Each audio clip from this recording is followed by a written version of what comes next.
لبيك اللهم لبيك لبيك لا شريك لك لبيك. അസ്സലാമു അലൈക്കും വറഹ്മത്തുള്ളാഹി വബറകാതുഹു. നമ്മുടെ മഹത്തായ ഹജ്ജ് പഠനവേദിയുടെ 4ാമത്തെ സുദിനത്തിലാണ് നാം ഉള്ളത്.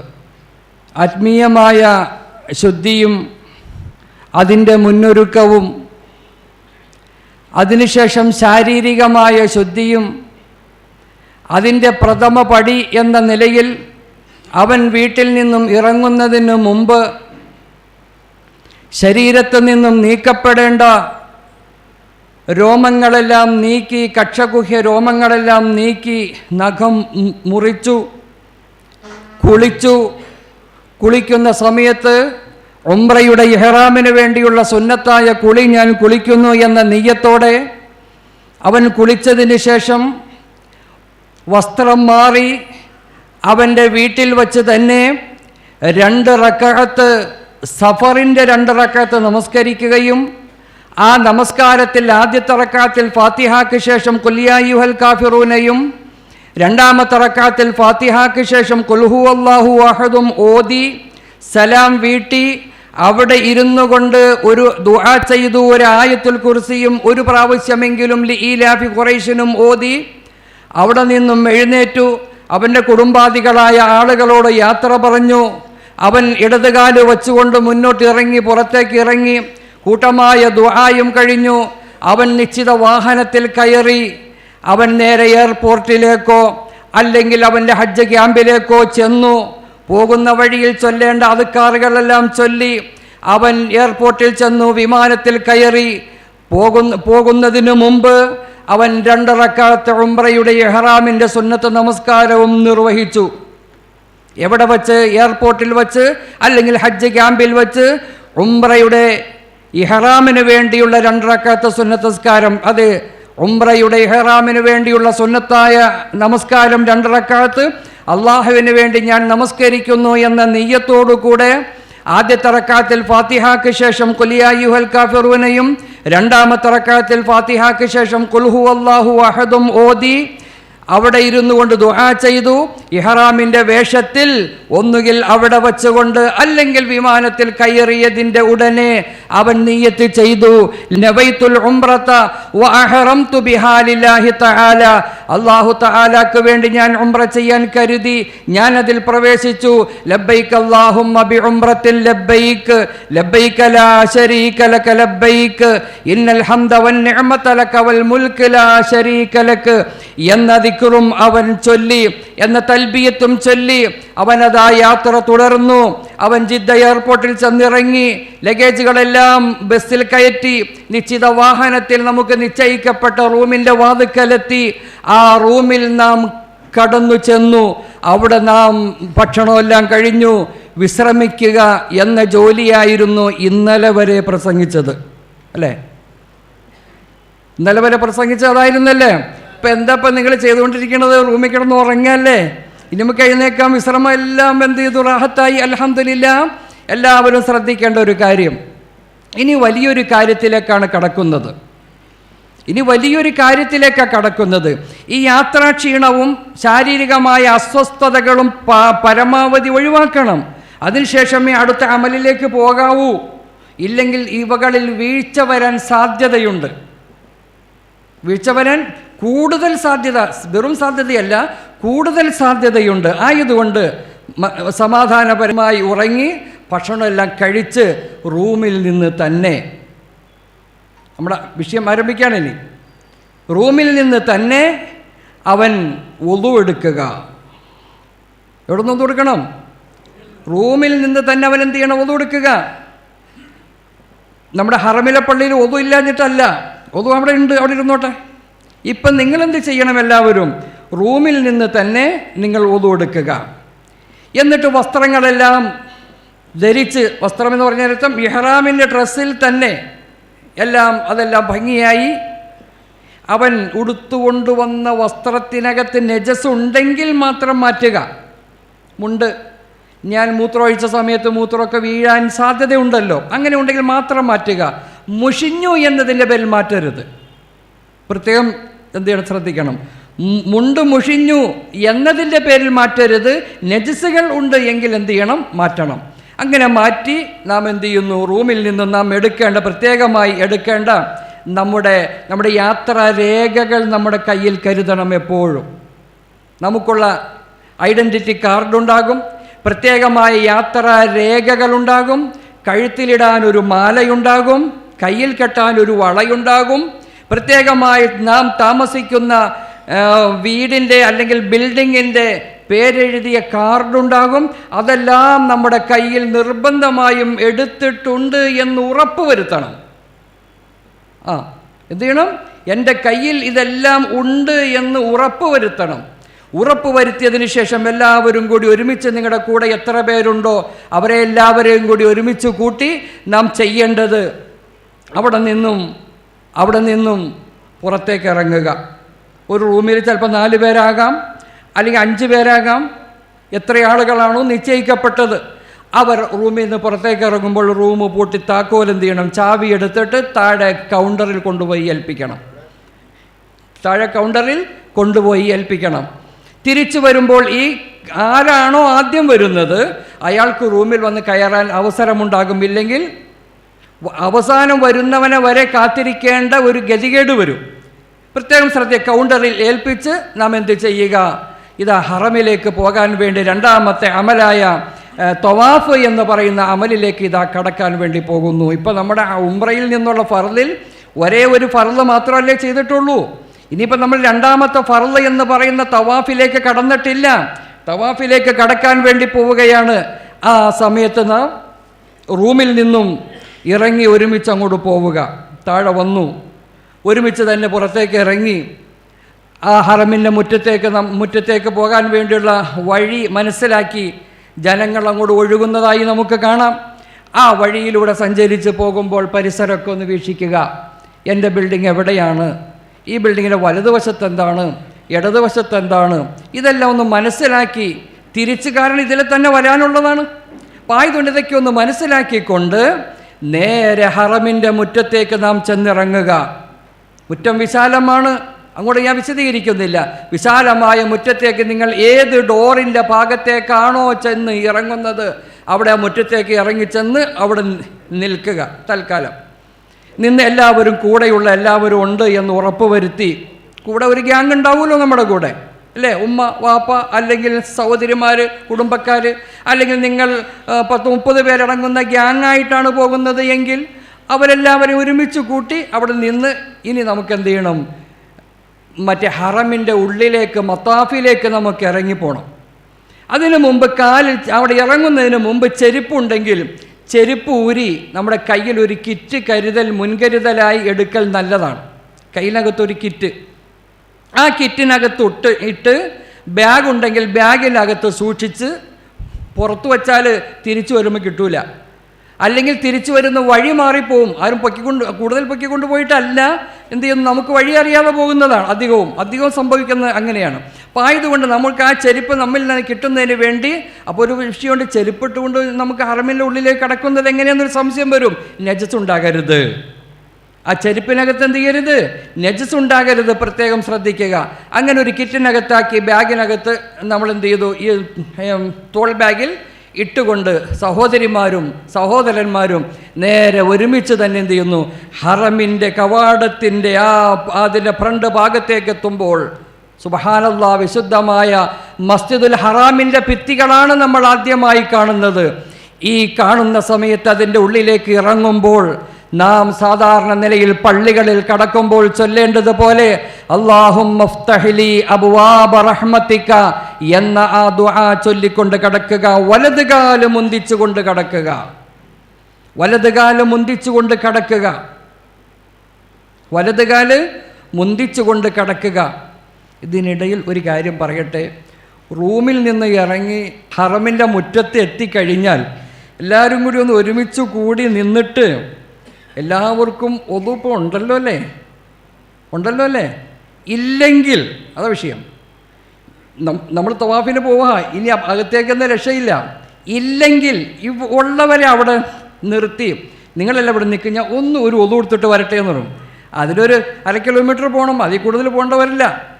ഒരു ഒതു കൊടുക്കാനേ 1/2 കിലോമീറ്ററൊക്കെ പോയാൽ മതി, അതിനപ്പുറത്തൊന്നും പോകണ്ട. അതിനവിടെ അണ്ടർഗ്രൗണ്ടിൽ വേണ്ടി പോകേണ്ട ഒരു താഴേക്ക്. ഇതൊക്കെ കഴിഞ്ഞ് മോളിൽ കയറി വന്ന് ഇവരുടെ കൂടെ മറ്റേ സഹോദരിക്ക് എന്ത് ചെയ്യുന്നു, ഒന്ന് കേട്ടോ ഞാൻ മൂത്രമൊഴിക്കാൻ പോകണം. ഇങ്ങനെ സുബ്ഹാനല്ലാഹ് വല്ലാത്തൊരു രംഗം തന്നെയാണ്. അപ്പോൾ ആയതുകൊണ്ട് പരമാവധി ശ്രദ്ധിക്കുക, എല്ലാവരും ഒതു ഉണ്ട് എന്ന് തന്നെ വെക്കുക, ഉണ്ടാകണം നിർബന്ധം. അങ്ങനെ എന്ത് ചെയ്യുന്നു, അതാ ഞാൻ പറഞ്ഞു റൂമിൽ നിന്ന് എടുക്കലാണെന്നല്ല, ഇല്ലെങ്കിൽ ഇവിടെ വന്ന് എല്ലാവരെയും ഒതു കൊടുക്കാൻ വിട്ടാൽ ആദ്യമായി വന്ന ഈ ആളുകളെയൊക്കെ പിടിച്ചൊന്ന് കൂട്ടണമെങ്കിൽ വലിയ പണിയാണ്. കാരണം പല സ്ഥലത്ത് പല റൂമുകളിലേക്ക് തിരിഞ്ഞു പോയി കഴിഞ്ഞാൽ ജനങ്ങളെല്ലാം ഇഷ്ടംപോലെ ജനങ്ങളെ എവിടെ പോയി എന്ന് അറിയില്ല. അപ്പോൾ ആയതുകൊണ്ട് അതാ ഞാൻ പറയും, ഒരു റൂട്ടിൽ നാം വന്നു കഴിഞ്ഞാൽ, ഒന്ന് പരിചയപ്പെട്ട് കഴിഞ്ഞാൽ പിന്നെ അങ്ങോട്ടും ഇങ്ങോട്ടും മാറിയ കുഴപ്പമില്ല. നമുക്കൊരു മുൻ ധാരണയും മുൻ അറിവും നമുക്കുണ്ടെങ്കിൽ പ്രശ്നമില്ല. അപ്പോൾ ആയതുകൊണ്ട് ഈ ഒരു റൂട്ട് നിങ്ങൾ സ്വീകരിക്കുകയാണെങ്കിൽ നിങ്ങൾക്ക് വളരെ എളുപ്പമാകും. ഇങ്ങനെ നാം എന്ത് ചെയ്യുന്നു, ഒതുവൊക്കെ എടുത്ത് റെഡിയായി നേരെ ഹറമിൻ്റെ ഉള്ളിലേക്ക് കടക്കുമ്പോൾ അല്ലാഹുമ്മ ഫ്തഹ്ലി അബ്വാബ റഹ്മതിക എന്ന ആ ദുആയും ചൊല്ലി നേരെ വലതുകാലം മുന്തിച്ച് പള്ളിയുടെ ഉള്ളിലേക്ക് കടന്നു ചെന്ന് നമുക്ക് നിശ്ചയിക്കപ്പെട്ട വഴിയിലൂടെ കറങ്ങി തിരിഞ്ഞ് നേരെ എവിടെ ചെല്ലും, മത്താഫിലേക്ക്, വിശുദ്ധമായ കഅബയുടെ മുറ്റം, അതിനാണ് മത്താഫ് എന്ന് പറയുന്നത്. ആ മത്താഫിലേക്ക് നാം ഇറങ്ങി ചെല്ലും. അവിടെ ചെന്ന് കഴിഞ്ഞ് താഴേക്ക് നോക്കിക്കൊണ്ട് പോവുക, താഴേക്ക് നോക്കി ശ്രദ്ധാപൂർവം പോവുക. അതിൻ്റെ മുറ്റത്തിൽ നിന്നൊരു ഭാഗത്തേക്ക് മാറി വഴിയിൽ നിൽക്കരുത്, അല്പം ഒരു ഭാഗത്തേക്ക് മാറി നിന്നുകൊണ്ട് അതാ കണ്ണിറയെ വിശുദ്ധമായ കഅബ കാണുന്ന രംഗം, അത് വല്ലാത്തൊരു സംഭവം തന്നെയാണ്. ജീവിതത്തിൽ എത്രയോ നാളുകൾ നമസ്കാരം നാം തുടങ്ങിയത് മുതൽക്ക് തന്നെ അല്ല, അതിനു മുമ്പ് തന്നെ വിശുദ്ധമായ കഅബയിലേക്ക് തിരിഞ്ഞു നിന്നുകൊണ്ട് ഞാൻ നമസ്കരിക്കുന്നു എന്ന് പ്രാർത്ഥിച്ചു കൊണ്ടിരുന്ന ആ മനുഷ്യൻ ഇതാ അവൻ്റെ കണ്ണുകൊണ്ട് നേരിട്ട് വിശുദ്ധമായ കഅബയെ കാണുമ്പോൾ, കണ്ണിറയെ കാണുമ്പോൾ, ആ കഅബയുടെ മുമ്പിലേക്ക് ഇരു കൈകളും ഉയർത്തിക്കൊണ്ട് അവൻ പറയട്ടെ, അവൾ പറയട്ടെ, അല്ലാഹുമ്മ സിദ് ഹാദൽ ബൈത തശ്രീഫൻ വതക്രീമൻ വതഅളീമൻ വമഹാബതൻ വസിദ് മൻ ശറഫഹു വകറമഹു വമജ്ജദഹു വഅല്ലമഹു മിമ്മൻ ഹജ്ജഹു അവ ഇഅ്തമറഹു തശ്രീഫൻ വതക്രീമൻ വതഅളീമൻ വബിർറാ അല്ലാഹുമ്മ അന്തസ്സലാം വമിൻകസ്സലാം ഫഹയ്യിനാ റബ്ബനാ ബിസ്സലാം. കാണാതെ അറിവുള്ളവർ കാണാതെ പറയട്ടെ, നോക്കി ചൊല്ലാൻ കഴിവുള്ളവർ പുസ്തകത്തിൽ നോക്കി ചൊല്ലട്ടെ, അല്ലെങ്കിൽ മറ്റുള്ളവർ അമീറന്മാർ പറഞ്ഞു തരുന്നത് ഏറ്റുകൊണ്ട് പറയാൻ പറ്റുന്നവർ പറയട്ടെ. ഇനി അതും അല്ലെങ്കിൽ വേണ്ട, ഒരു ടെൻഷനും വേണ്ട, നാം പറയേണ്ടത് ഏ അല്ലാഹ് ഞാനിതാ നിന്റെ വിശുദ്ധമായ കഅബയുടെ മുമ്പിൽ വന്ന് നിൽക്കുകയാണ് റബ്ബേ. എൻ്റെ ജീവിതത്തിലെ ഏറ്റവും വലിയ അഭിലാഷമായിരുന്നു, ആഗ്രഹമായിരുന്നു, എനിക്കാദ്യമായി നിന്നോട് ചോദിക്കാനുള്ളത്, ഇനി ഞാൻ ചെയ്യാൻ പോകുന്ന ഏതെല്ലാം ദുആകളുണ്ടോ അത് മുഴുവനും നീ സ്വീകരിക്കണേ. ആദ്യം ചോദിക്കേണ്ട ദുആ എന്താണ് ചോദിക്കേണ്ടത്? ആദ്യം ചോദിക്കേണ്ട ദുആ, ഞാൻ ഇനി തുടർന്ന് ദുആ ചെയ്യാൻ പോകുന്നു റബ്ബേ, എൻ്റെ ദുആ നീ സ്വീകരിക്കണമേ അല്ലാ. രണ്ടാമത് പറയേണ്ടത്, എൻ്റെ ആഖിബത്ത് നീ നന്നാക്കി തരണമേ അല്ലാ. പിന്നെ തുടർന്നുകൊണ്ട് ഇഷ്ടമുള്ളതൊക്കെ പറഞ്ഞു, യാതൊരു കുഴപ്പമില്ല. പിന്നെ നമുക്ക് ഇഷ്ടമുള്ളതൊക്കെ എന്ത് ചെയ്യും, നമുക്ക് ദുആ ചെയ്യാൻ പറ്റുന്നതൊക്കെ മുഴുവനും ചോദിച്ചോ. കാരണം ആദ്യമായി കഅബ കാണുന്ന സമയത്ത് ഒരു മനുഷ്യൻ, അള്ളാഹുവിൻ്റെ അടിമ എന്ത് ദുആ ചെയ്യുന്നുവോ ആ ദുആക്ക് ഇജാബത്തുണ്ട് എന്ന് സയ്യിദുനാ റസൂലുള്ളാഹി സ്വല്ലല്ലാഹു. ഈ അടിസ്ഥാനത്തിൽ നാം ചിന്തിച്ചു നോക്കുക, ഇനി ഞാൻ എത്രയും ദുആ ചെയ്യുന്നുവോ അത് മുഴുവനും നീ സ്വീകരിക്കണമേ അല്ലാ എന്ന് പറഞ്ഞാൽ എന്തായി, സംഗതി ഉറപ്പായി. അൽഹംദുലില്ലാ. അതുകൊണ്ടാണ് ഞാൻ പറഞ്ഞത് ആദ്യമായി അത് ചെയ്യുക. രണ്ടാമത് നമ്മുടെ ജീവിതത്തിൽ ഏറ്റവും വലിയ ലക്ഷ്യം ഹുസ്നുൽ ആഖിബത്താണ്, അന്ത്യം നന്നാവുക, ഈമാൻ സലാമത്താവുക എന്നതാണ്.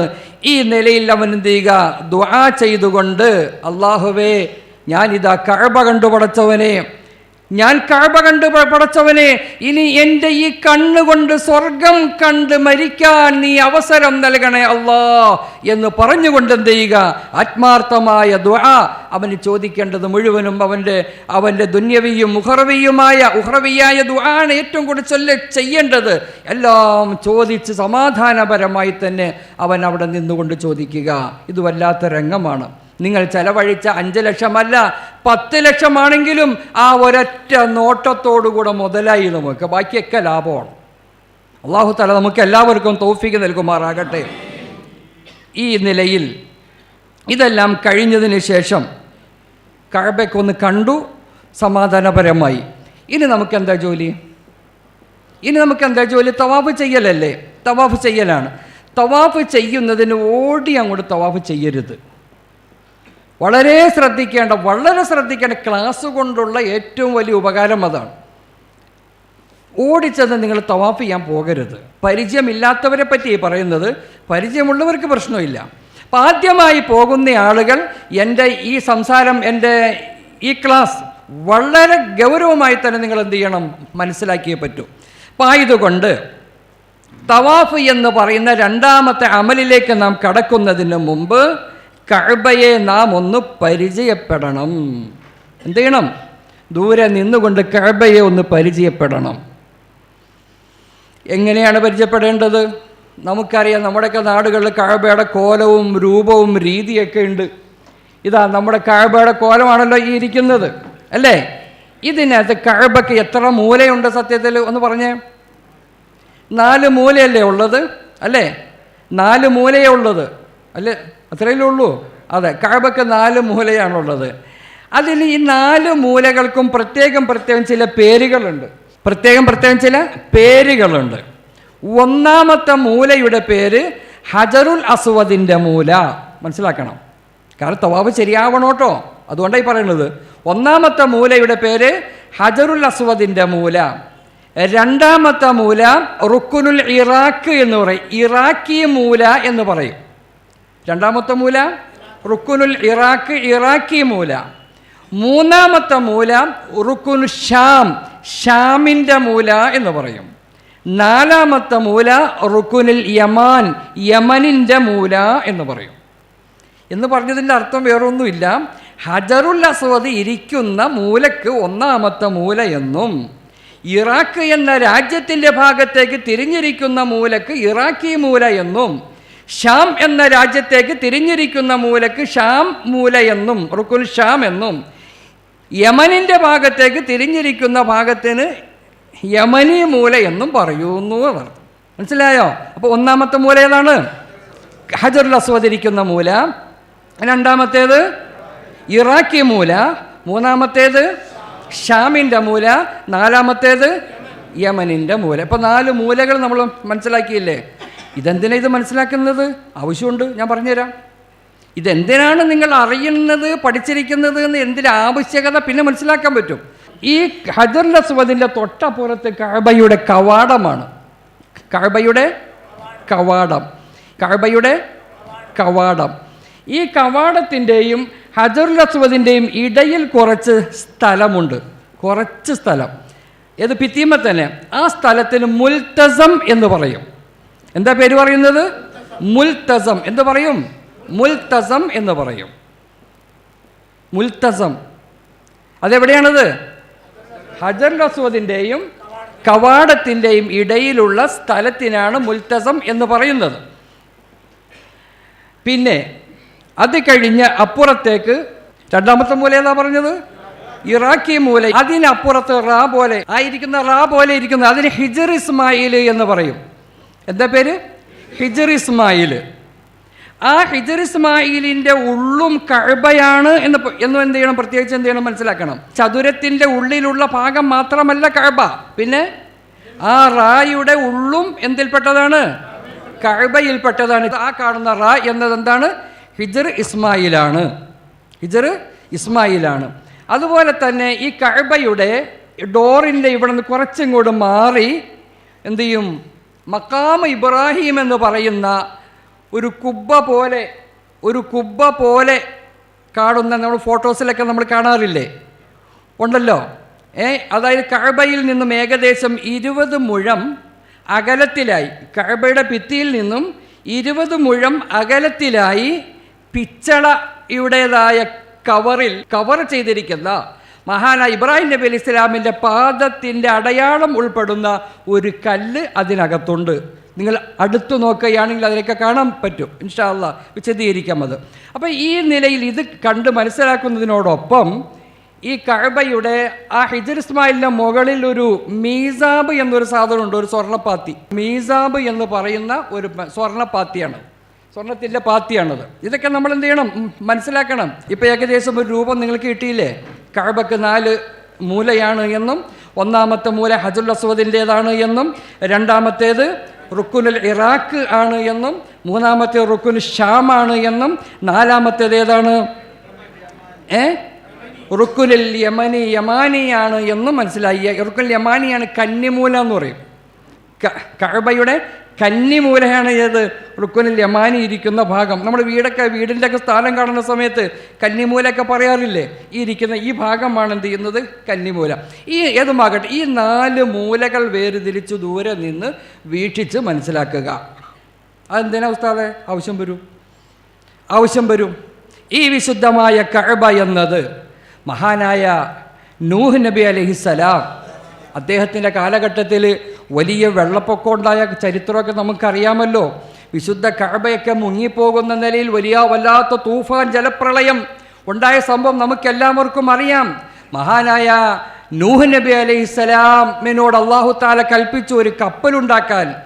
കപ്പലുണ്ടാക്കുകയും കപ്പലിനകത്ത് അങ്ങയിൽ വിശ്വസിച്ച ആളുകളെയും മറ്റു പല വസ്തുക്കളെയും കയറ്റി അതിനകത്ത് കയറാൻ പറയുകയും എതിരാളികളായ മുആനിദീങ്ങളായ ഇസ്ലാമിൻ്റെ വിരുദ്ധരായ ആളുകൾ, സ്വന്തം മകൻ കൻആൻ പോലും എതിർഭാഗത്ത് നിന്ന് വാപ്പാൻ്റെ കൂടെ കയറാതെ ആ കപ്പലിൽ മുഅ്മിനീങ്ങളായ നൂഹ് നബി അലൈഹി സ്വലാമിനോടുള്ള കൂടെയുള്ള എല്ലാവരെയും കയറ്റി കാന മഅ നൂഹിൻ 80 റജുലൻ കാനൂ ഫിസ് സഫീന 150 യൗമ 150 ദിവസത്തോളം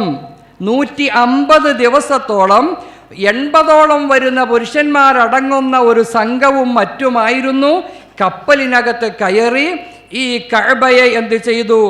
ചുറ്റിയിരുന്നു. ഇന്നല്ലാഹ തആല വജ്ജഹ സഫീനത അലാ മക്ക, മക്കയുടെ ഭാഗത്തേക്ക് കപ്പലിനെ കൊണ്ടുവരികയും ഫദാറത്ത് ഫിൽ ബൈത്തി 40 യൗമ 40 ദിവസത്തോളം ഈ കഅബയെ എന്ത് ചെയ്തു? ഇങ്ങനെ തവാഫ് ചെയ്തുകൊണ്ടേയിരുന്നു ഈ കപ്പലിനകത്തുള്ള ആളുകളെ കൊണ്ട് 40 ദിവസത്തോളം.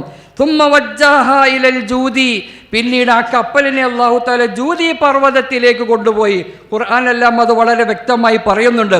ഖീല യാ അർളു ബലഈ മാഅകി വയാ സമാഉ അഖ്ലിഇ വഗീലൽ മാഉ വഖുളിയൽ അംറു വസ്തവത് അലൽ ജൂദി ഫബുഅദൻ ലിൽ ഖൗമിൽ ളാലിമീൻ. ഖുർആൻ പറയാം, അങ്ങനെ ആ കപ്പലിനെ ജൂതി പർവ്വതത്തിൻ്റെ ഭാഗത്തേക്ക് നാം കൊണ്ടുപോയി അവിടെ നങ്കൂരമിട്ടു, അവിടെ എന്ത് ചെയ്തു? സംവിധാനിച്ചു എന്ന ചരിത്രം വളരെ വ്യക്തമായി തന്നെ വിശുദ്ധമായ ഖുർആനിൽ പറഞ്ഞു. നാം മനസ്സിലാക്കേണ്ടത്, ഞാൻ എന്തിനാ ഇത് പറഞ്ഞത്? അന്നുള്ള നൂഹ് നബി അലൈഹി സ്വലാമും സംഘവും ഇതിനകത്ത് ആ വെള്ളപ്പൊക്കത്തിൻ്റെ സമയത്ത് പോലും 40 ദിവസത്തോളം തവാഫ് ചെയ്ത ആ പുണ്യ മണ്ണിലാണ് ഇപ്പോൾ നാം എന്ത് ചെയ്തിട്ടുള്ളത്? കാലുകുത്തിയിട്ടുള്ളത്. ഇത് തന്നെ മനസ്സിലാക്കുക, ഇത് തന്നെ ഏറ്റവും വലിയ ഫളലല്ലേ? അതെ, അൽഹംദുലില്ലാ. ഇനി നമുക്ക് എന്ത് ചെയ്യണം? ഇനി തവാഫിലേക്ക് കടക്കണം. ഇനി എന്ത് ചെയ്യണം? നമുക്ക് രണ്ടാമത്തെ ഫർളായ തവാഫിലേക്ക് കടക്കണം. തവാഫിലേക്ക് കടക്കുമ്പോൾ വളരെ ശ്രദ്ധിക്കേണ്ട ചില കാര്യങ്ങളുണ്ട്. വളരെ ശ്രദ്ധിക്കേണ്ട 6 കാര്യങ്ങളുണ്ട്. 6 ഷർത്തുകൾ പാലിക്കണം. 6 ഞാൻ ഇച്ചിരി വിശദീകരിക്കും. അത് വിശദീകരിക്കുന്നതിൽ കേട്ട് പഠിച്ചേ പറ്റൂ. അത് 6 നിബന്ധനകൾ പാലിച്ചതിന് ശേഷമാണ് തവാഫ് നിങ്ങൾക്ക് ചെയ്യാൻ പാടുള്ളൂ, തവാഫ് ശരിയാവുകയുള്ളൂ. ഏതൊക്കെയാണത്? ഒന്നാമത്തേത് 6 ഷർത്തുകൾ പാലിക്കണം. ഏതൊക്കെയാണ്? 1 ഒളു ഉണ്ടായിരിക്കുക. ഒന്നാമത്തെ ഏതാ ഷർത്ത്? ഒളു ഉണ്ടായിരിക്കുക. എല്ലാവർക്കും ഒളു ഉണ്ടല്ലോ. ഒളു നിർബന്ധമാണേ. ഒളു ഇല്ലാതെ നിസ്കാരം ശരിയാവോ? ഇല്ല. എന്നതുപോലെ എന്താവൂല? തവാഫും ശരിയാവുകയില്ല. ഈ തവാഫ് ശരിയാകാത്ത നില തവാഫ് ചെയ്താൽ എന്തായിരിക്കും അവസ്ഥ എന്ന് പിന്നെ പറയാം ഇൻഷാ അല്ലാഹ്. അപ്പോൾ ഒന്നാമത്തെ ഷർത്ത് എന്താണ്? ശുദ്ധി ഉണ്ടാവുക. ഒളു, അത് ആണായാലും വേണ്ടില്ല, പെണ്ണായാലും വേണ്ടില്ല. രണ്ടാമത്തേത് ഔറത്ത് മറക്കുക. എങ്ങനെയാണ്? രണ്ടാമത്തെ എന്താണ്?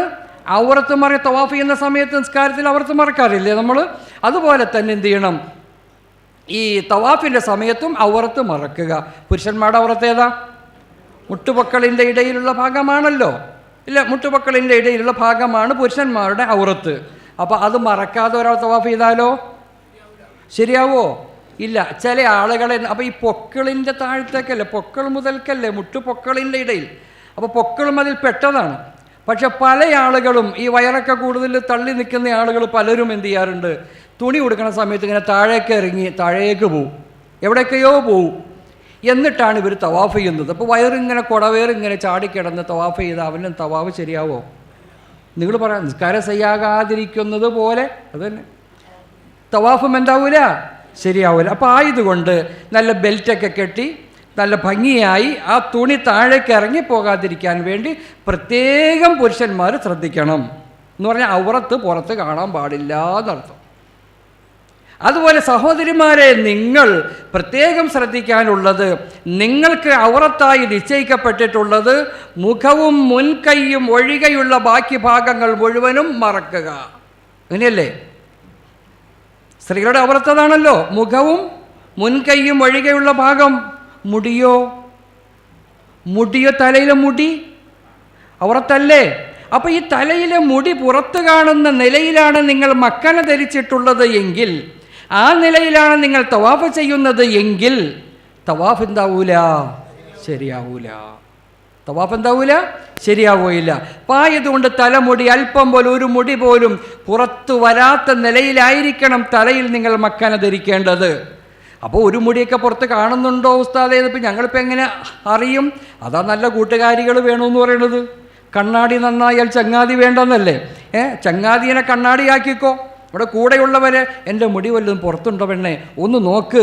അപ്പോൾ എന്ത് ചെയ്യണം? ഇല്ല, ഉറപ്പായി, അൽഹംദുലില്ലാ. അപ്പോൾ എന്ത് ചെയ്യുന്നു? അതായി. അതുപോലെ കയ്യിനെ സംബന്ധിച്ചിടത്തോളം ശ്രദ്ധിക്കുക. നിങ്ങൾ കയ്യിനെ സംബന്ധിച്ചിടത്തോളം ശ്രദ്ധിക്കുക. നിങ്ങൾ കുപ്പായത്തിൻ്റെ കൈ, പിന്നെ നിങ്ങളുടെ പർദ്ദയുടെ കൈ ലൂസായ കൈ ആണ് എങ്കിൽ തവാഫിൻ്റെ വേളയിൽ ഒരു പക്ഷേ ഇങ്ങനെ കൈ ഉയർത്തുമ്പോൾ കൈ എന്ത് ചെയ്യും? താഴേക്ക് ഇറങ്ങി വരും. ഈ കൈ എന്ത് ചെയ്യുന്നു? ഇതിൽ കണ്ണയും വിട്ട് താഴേക്ക് ഇറങ്ങി വരും. അപ്പം ഈ ഭാഗം എവിടെ കാണും? ഗൗരവമാണ്. എവിടെ കാണും? പുറത്ത് കാണുമ്പോൾ. ഈ നിലയിൽ തവാഫ് ചെയ്താൽ സഹിയാകുമോ? ഇല്ല. നമുക്കറിയാം നമ്മുടെയൊക്കെ നാടുകളിൽ ഇവിടെയുള്ള ഈ സഹോദരിമാരല്ല, ഞങ്ങളുടെയൊക്കെ നാട്, ഞങ്ങളുടെ പള്ളിക്കരയാണ്, പള്ളിക്കരക്കാരും ഇവിടെ ഉണ്ട്, എന്നെ കുറ്റം പറയും അവർ. ഏതും ആവട്ടെ, എന്ത് ചെയ്യുന്നു? ചില ആളുകൾ എന്ത് ചെയ്യുന്നു? നിസ്കരിക്കാൻ വേണ്ടി കൈ നല്ല ലോഹ പോലത്തെ കുപ്പായ കൈ ആയിരിക്കും. സമി അല്ലാഹു ലിമൻ ഹമിദ പറയുമ്പോൾ ഈ കൈ ഇറങ്ങി മുട്ടുവരെ വന്നിട്ടുണ്ടാവും അല്ലേ? ഈ കൈ ഇറങ്ങി എവിടെ വന്നിട്ടുണ്ടാവും? മുട്ടുവരെ വന്നിട്ടുണ്ടാവും. നിസ്കാരം ശരിയാവോ? 90 വയസ്സ് വരെ ജീവിച്ച് നിസ്കരിച്ചാലും ശരിയാവോ? ഇല്ല. അല്ലോ സാധേ, അത് ആരുമില്ല മുറിയിൽ, ഞാൻ മാത്രമേ ഉള്ളൂ, വേറെ ആരുമില്ല, അതിൻ്റെ ഭർത്താവ് പോലും ഇല്ല അതിനകത്ത്. പിന്നെ ഇപ്പം എന്താ കുഴപ്പം? അതെ, എന്നാലും പാടില്ല. അത് തന്നെ ഭർത്താവ് പോലെ ആരും ഇല്ലെങ്കിൽ പിന്നെ കൂരിരുട്ടിലാണ്, ആരാരുമില്ലാത്ത നിലയിലാണ് നീ ഒറ്റക്കാണ് നിസ്കരിക്കണമെങ്കിൽ പോലും ശരിയാവോ? ഇല്ല. ഇനി അതുപോലെ തന്നെ സുജൂദിലേക്ക് പോകുമ്പോൾ ഫാൻ ഇട്ടിട്ടുണ്ടെങ്കിൽ എന്ത് ചെയ്യും? മക്കനെ എന്ത് ചെയ്യുന്നു? ഇങ്ങനെ പാറിപ്പറന്ന് മുടിക്കെട്ട് മുഴുവനും കാണാം പുറത്ത്. നിസ്കാരം ശരിയാവോ? ഇല്ല. നിങ്ങളെ പറ്റിയൊന്നും അല്ലാട്ടെ പറയണത്, വേറെ സ്ത്രീകളൊക്കെ പറ്റിയായി പറയണത്. അപ്പം നിസ്കാരം ഇത് വളരെ ഗൗരവമായി ശ്രദ്ധിക്കാൻ വേണ്ടിയിട്ടാണ്, നിസ്കാരത്തിൻ്റെ കാര്യത്തിൽ പോലും ശ്രദ്ധിക്കാൻ വേണ്ടിയാണ്, തമാശയായി നിങ്ങൾ കൂട്ടരുത്. അപ്പോൾ എന്ത് ചെയ്യുന്നു? മുടിക്കെട്ട് പുറത്ത് കാണും. നിസ്കാരം ശരിയാവുമോ? അപ്പോൾ പിന്നെ ഉസ്താദ് ഞങ്ങൾ മക്കനിട്ട് ഈ ഫാൻ, ഈ ചൂട് കാലത്ത് ഫാനൊക്കെ ഇട്ട് കഴിയുമ്പോൾ എന്താണെങ്കിൽ പോവും. അതിനെന്ത് ചെയ്യണം? മക്കനെ ആദ്യം ഇടണം, പിന്നെ കുപ്പായ ഇടണം, കുഴപ്പമില്ല. മനസ്സിലായി പറഞ്ഞേ? ആദ്യം എന്ത് ചെയ്യണം? മക്കനെ ഇടണം, എന്നിട്ട് അതിൻ്റെ പുറത്ത് കുപ്പായ ഇടണം, എന്നിട്ട് ഫാൻ ഇട്ടോ. എന്താ കുഴപ്പമുള്ളത്? ഒരു കുഴപ്പമില്ല. ഇതിപ്പോൾ മക്കനയുടെ കുപ്പായത്തിൻ്റെ പുറത്താണ് മക്കനെ ഇടുന്നത്, അപ്പോഴാണ് ഫാൻ്റെ കാറ്റ് കൊണ്ട് എന്ത് ചെയ്യുന്നത്? മാറിപ്പോണം. അതുപോലെ സുജൂദി കിടക്കുന്ന സമയത്ത് കാലിൻ്റെ വെള്ള പുറത്ത് കാണും. കാണാത്ത സഹോദരിമാരുണ്ടോ? അല്ലാഹു ആലം. കാലിൻ്റെ വെള്ള, കാലിൻ്റെ ഉപ്പൂറ്റി, കാലിൻ്റെ വിരലുകൾ പുറത്ത് കാണുന്നതിൽ നിസ്കരിച്ചാൽ നിസ്കാരം ശരിയാവോ? ഇല്ല. അപ്പോൾ സോക്സ് ഇട്ടുണ്ടോ നിസ്കരിച്ചോ? കുഴപ്പമില്ല. അപ്പം ഏതുമാകട്ടെ, അപ്പം ഈ നിലയിൽ ഔറത്ത് മറക്കുന്ന കാര്യത്തിൽ പ്രത്യേകം നാം ശ്രദ്ധിക്കണം. ഇതൊക്കെ എന്തൊരു ഗൗരവമുള്ള പ്രശ്നമാണ് കേട്ടോ. അത് നിങ്ങളുടെ ഫറലായ അമൽ ചെയ്യാൻ വേണ്ടി പോയിരിക്കുകയാ. ഉംറ നിങ്ങൾക്ക് ഫറലാണ്, ഹജ്ജ് നിങ്ങൾക്ക് ഫറലാണ്. ഈ ഫറൽ ചെയ്യേണ്ടതുപോലെ ചെയ്യണം. അതാ ഇതിൻ്റെ മസാല പഠിക്കണമെന്ന് ഞാൻ 2 ദിവസത്തിന് മുമ്പ് ഞാൻ നിങ്ങൾ ഉണർത്തിയിരുന്നു. ഫർള് ഐനായ വ്യക്തിപരമായ ബാധ്യതയാണ് അവൻ ചെയ്യുന്ന അമലിനെ പറ്റി പഠിക്കുക എന്നത്. ആ പഠനത്തിൻ്റെ ഭാഗമാണ് നമ്മൾ എന്ത് ചെയ്യണം? തവാഫിൻ്റെ വേളയിൽ ഔറത്ത് മറക്കുക എന്നത്. അപ്പോൾ രണ്ട് കാര്യമായി. ഒന്ന് ഒതു ഉണ്ടായിരിക്കുക, രണ്ടാമത്തേത് ഔറത്ത് മറക്കുക. മൂന്നാമത്തെ കാര്യം ജഅലുൽ കഅബത്തി യസാറൻ, കഅബയെ ഇടത് ഭാഗത്ത് ആക്കുക എന്നർത്ഥം. കഅബ എപ്പോഴും എന്ത് ചെയ്യണം? തവാഫ് ചെയ്യുന്ന സമയത്ത് കഅബ ഇടത് ഭാഗത്ത്, ഇവൻ്റെ ഇടത് ഭാഗത്ത്, തവാഫ് ചെയ്യുന്നവൻ്റെ ഇടത് ഭാഗത്ത് ആയിരിക്കണം എന്ത് ചെയ്യണം? കഅബ ആകണം. അപ്പോൾ ഈ നിലയിൽ എന്ത് ചെയ്യണം? നിന്നിട്ടാണ് തവാഫ് ചെയ്യേണ്ടത്. ഇടത് ഭാഗത്ത് ആയിരിക്കണം. 7 ചുറ്റലാണ് ഒരു തവാഫ് എന്ന് പറയുന്നത്, മനസ്സിലാക്കണം. എങ്ങനെ? 7 ചുറ്റലാണ് ഒരു തവാഫ് എന്ന് പറയുന്നത്. ഈ 7 ചുറ്റലിലും അവൻ്റെ ഇടത് ഭാഗത്ത് തന്നെയാകണം കഅബ. ഒരു നെല്ലട പോയിന്റിലെങ്ങാനും കഅബ അവൻ്റെ നെഞ്ചിൻ്റെ നേരെയായി പോയി, അല്ലെങ്കിൽ ബാക്ക് വശത്തായി പോയി, അങ്ങനെ വന്നാൽ എന്താവൂല?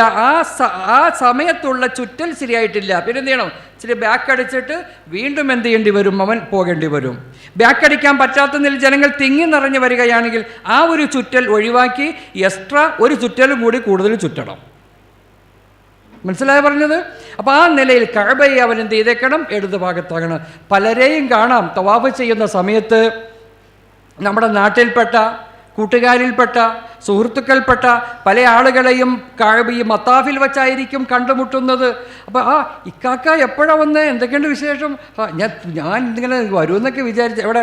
അപ്പോൾ എന്ത് ഇങ്ങനെയൊക്കെ മാറിയിട്ടുണ്ട്. ആൾ ശ്രദ്ധിക്കുന്നില്ല. വളരെ ശ്രദ്ധിക്കേണ്ട കാര്യമാണ്. സംസാരിക്കുന്നതിന് കുഴപ്പമൊന്നുമില്ല, തവാഫിൻ്റെ സമയത്ത് സംസാരിക്കുന്നതിന് കുഴപ്പമൊന്നുമില്ല. പക്ഷെ എന്ത് ചെയ്യാൻ പാടില്ല? ഈ കാര്യം പ്രത്യേകിച്ച് നാം എന്ത് ചെയ്യണം? ഓരോരുത്തരും ശ്രദ്ധിക്കേണ്ടതുണ്ട്. നാലാമത്തേത് തവാഫ് ചെയ്യുന്നത് കഅബയുടെ വെളിയിലാവുക. എങ്ങനെ? തവാഫ് ചെയ്യുന്നത് കഅബയുടെ വെളിയിലാവുക എന്ന് പറഞ്ഞിടത്ത് പിന്നെ കഅബയുടെ പുറത്തു നിന്നല്ല തവാഫ് ചെയ്യണം, പിന്നെ ഉള്ളിൽ കയറിയിട്ടാണ് തവാഫ് ചെയ്യണത്.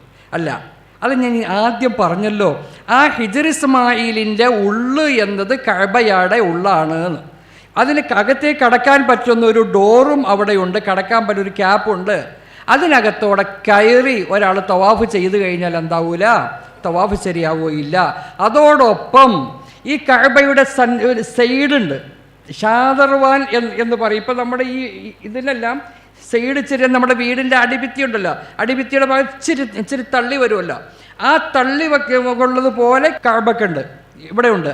അപ്പോൾ ആ തള്ളി നിൽക്കുന്നതിൻ്റെ നേരെ അന്തരീക്ഷത്തിലൂടെയാണ് കൈ പോകുന്നതെങ്കിൽ ഭിത്തിമ തൊട്ടിട്ടില്ല, തൊടാൻ പാടില്ല. തവാഫിൻ്റെ സമയത്ത് എന്ത് ചെയ്യാൻ പാടില്ല? കഅബേമ തൊട്ടുകൊണ്ട് തവാഫ് ചെയ്താൽ ശരിയാവില്ല കേട്ടോ. തൊട്ടോ, പക്ഷെ വീണ്ടും ബാക്ക് അടിച്ചിട്ട് അങ്ങോട്ട് തൊടാതെ പോകേണ്ട വരും. അപ്പോൾ ആ സമയത്ത് ആരും തവാഫിന് കഅബ മൊത്താനും പിടിക്കാനും ഒന്നിനും നിൽക്കരുത്, നമ്മൾ പ്രത്യേകം ശ്രദ്ധിക്കേണ്ടതാണ്.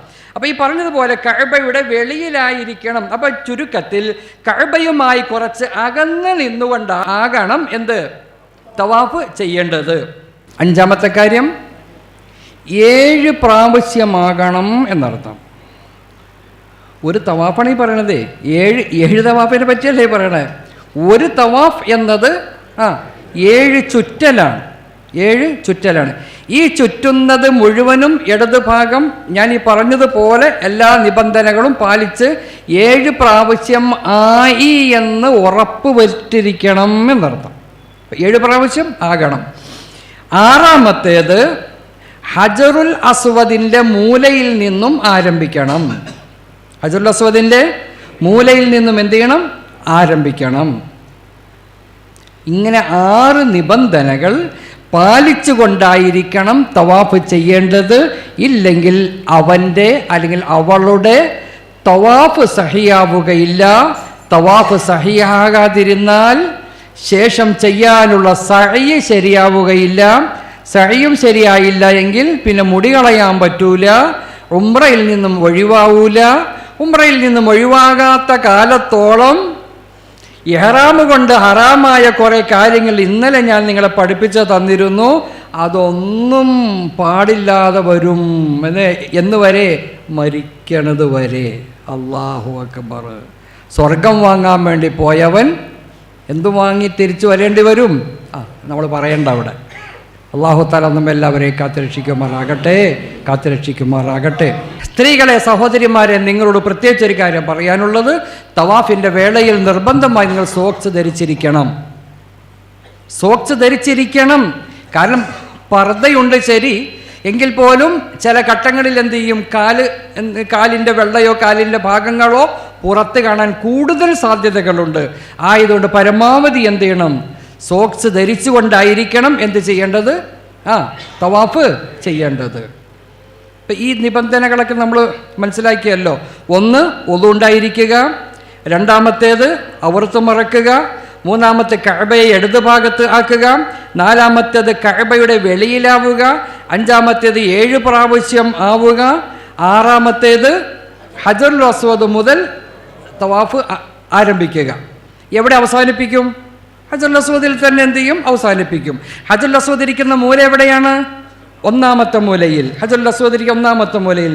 രണ്ടാമത്തെ മൂലയുടെ പേര് ഇറാഖി മൂല. മൂന്നാമത്തെ മൂലയുടെ പേര് ഷാമി മൂല. നാലാമത്തെ മൂല യമനി മൂല. ഓർമ്മയുണ്ടല്ലോ ഇപ്പം നമ്മൾ. പിന്നെ നിങ്ങൾ ഓർക്കണില്ല ഉസ്താദെ, പെട്ടെന്ന് മറന്നു എന്നൊക്കെ പറയണത് എന്താ? വെറുതെ പറയണതല്ലേ അത്. ഒരു കുഴപ്പമില്ല, ഓർമ്മ കിട്ടും നിങ്ങൾക്ക് ഇൻഷാ അല്ലാ. ഇതൊക്കെ പറഞ്ഞ് ചെയ്തു സംഭവം ഉസ്താദൊക്കെ പറഞ്ഞപ്പോൾ തവാഫ് ചെയ്തില്ലല്ലോ. ഇപ്പോഴും തവാഫ് ചെയ്തോ? നിയമം പഠിപ്പിച്ചിട്ടല്ലേ ഉള്ളൂ. നമുക്ക് തവാഫ് ചെയ്യണ്ടേ?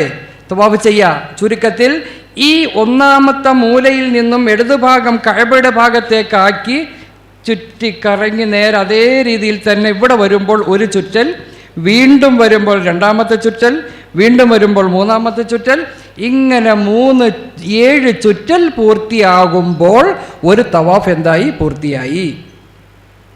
ഒരു തവാഫ് എന്ത് ചെയ്തു? പൂർത്തിയായി. ഇതിനിടയിൽ സന്ദർഭവശാൽ ചില ആളുകൾക്ക് ഒന്നും മുറിയാൻ സാധ്യതയുണ്ടല്ലോ, സംഭവിക്കാമല്ലോ ഇല്ലേ? അങ്ങനെയൊക്കെ വന്നു കഴിഞ്ഞാൽ എന്ത് ചെയ്യും? അയാൾ എന്ത് ചെയ്യണം? ആദ്യമായി പോകുന്ന ആൾ ആണെങ്കിൽ, അങ്ങനെ ഫസ്റ്റ് പോകുന്ന ആളാണെങ്കിൽ മൂന്നാമത്തേതിലാണെന്ന് സങ്കല്പിച്ചോ നിങ്ങൾ. ഇത് പൊതുവേ സംഭവിക്കാറുള്ള കാര്യമാണ്. അതുകൊണ്ട് നിങ്ങളെന്ത് ചെയ്യുന്ന ഇല്ലേ, ആകെ വെപ്രാളായി പോയും ബോധമില്ലാതെ അങ്ങനെ തവാഫ് ചെയ്ത സംഗതി എന്തായിപ്പോയി? ഹറാമ് ചെയ്തവനായി അത്. അപ്പം ആയതുകൊണ്ട് അങ്ങനെ എങ്ങാനും സംഭവിച്ചാൽ, പരമാവധി സൂക്ഷിക്കുക എല്ലാവരും, സംഭവിച്ചാൽ ആ 3 പോയിന്റ് ഇന്ന പോയിന്റിൽ എത്തിയപ്പോഴാണ് എൻ്റെ ഒളു മുറിഞ്ഞത്. ഇനി എന്ത് ചെയ്യുക? ഞാൻ തവാഫ് ചെയ്യൊന്നും അല്ല, ഞാൻ എൻ്റെ കൂട്ടുകാരികളോടൊപ്പം അല്ലെങ്കിൽ കൂട്ടുകാരന്മാരോടൊപ്പം വെറുതെ ഒന്ന് കറങ്ങാണ് എന്ന് മനസ്സിൽ കരുതിയേക്കാം. എന്ത് ചെയ്തേക്കണം? മനസ്സിൽ കരുതിയേക്കാം.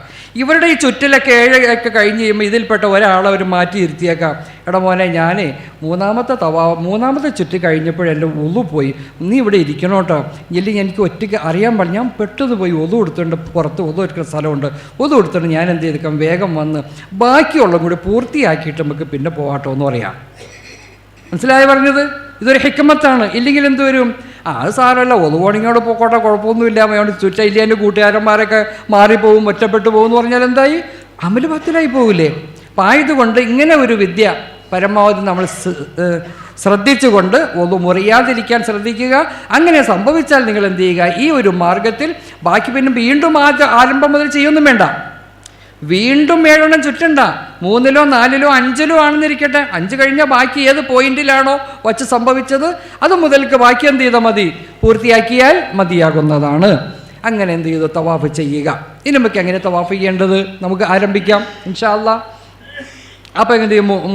പിന്നെ നമ്മൾ എന്ത് ചെയ്തു? റൂമിൽ നിന്ന് വന്നു, കാബയൊക്കെ കണ്ടു, ദുആ കഴിഞ്ഞു, കാബയെ പറ്റിയൊക്കെ ഒന്ന് പഠിച്ചു, തവാഫിൻ്റെ രീതികളൊക്കെ പഠിച്ചു.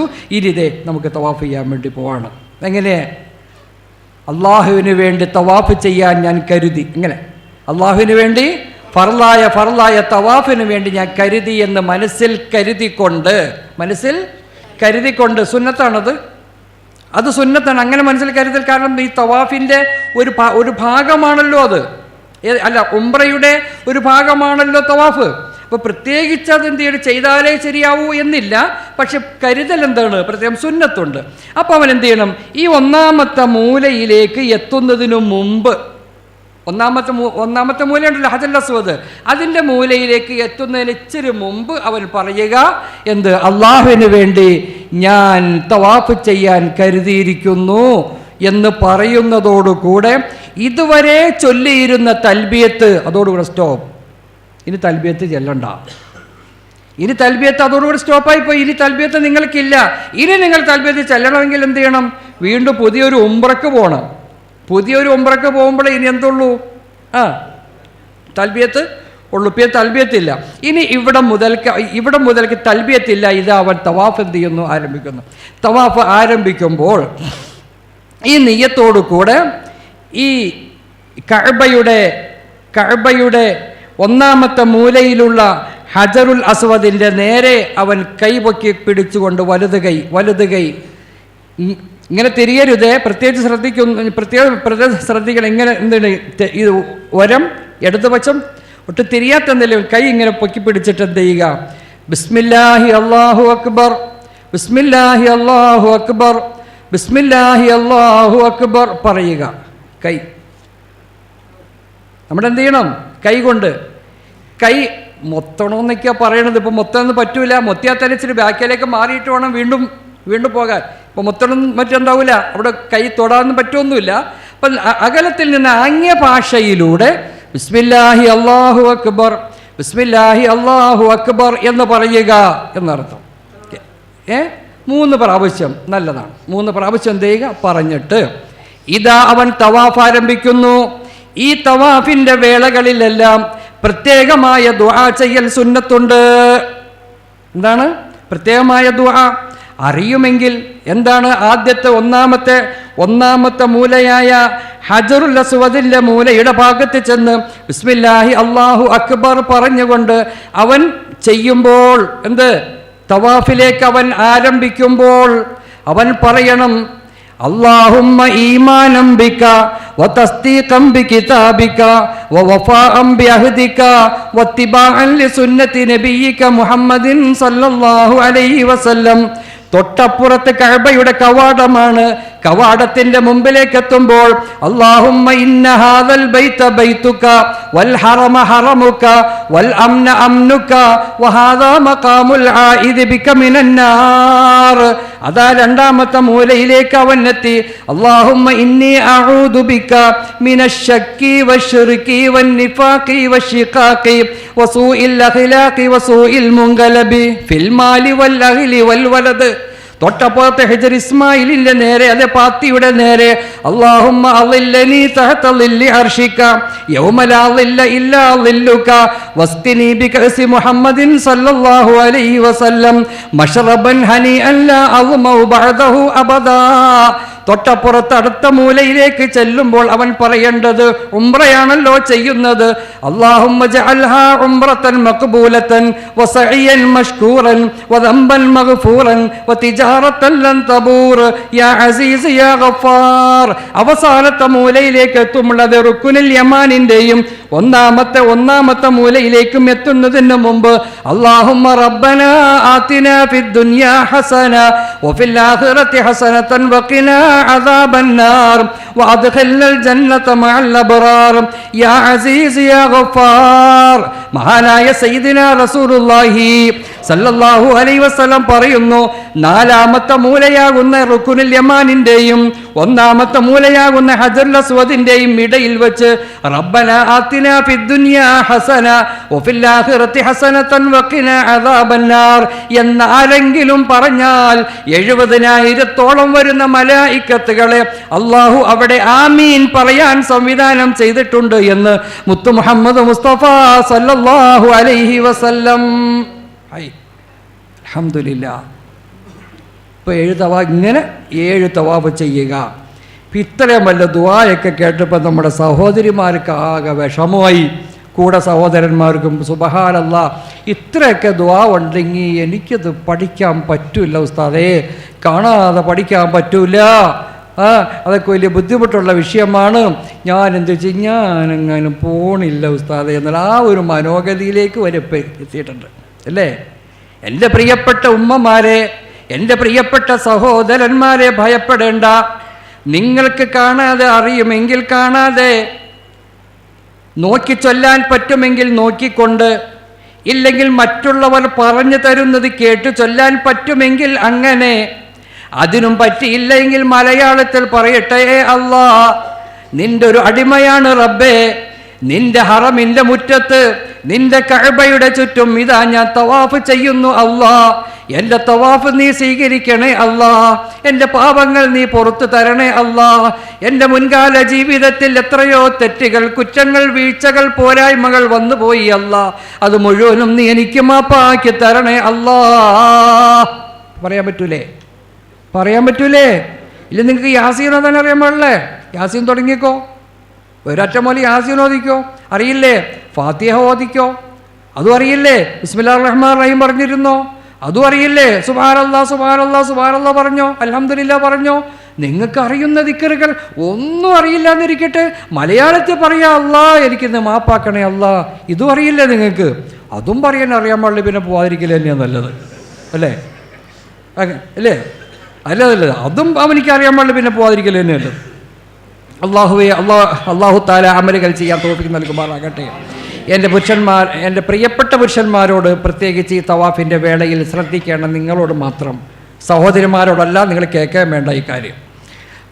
പുരുഷന്മാർ 2 കാര്യം ശ്രദ്ധിക്കണം. അവിടെ ഈ തവാഫിൻ്റെ ഘട്ടത്തിൽ എന്ത് ചെയ്യണം? 2 കാര്യം സൂക്ഷിക്കണം.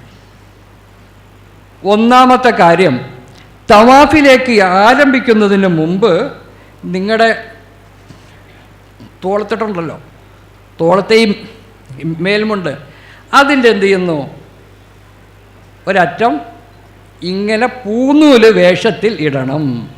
എന്ത് ചെയ്യണം എന്ന് പറഞ്ഞാൽ വലത് തോള് ഒഴിവാക്കി വലത് തോളിൻ്റെ അടിയിലൂടെ നമ്മുടെ ഷാളിൻ്റെ അറ്റം ഇട്ട് ഇങ്ങനെ ചെയ്യണം. സുന്നത്താണ്. ഇതിനെന്ത് പറയും?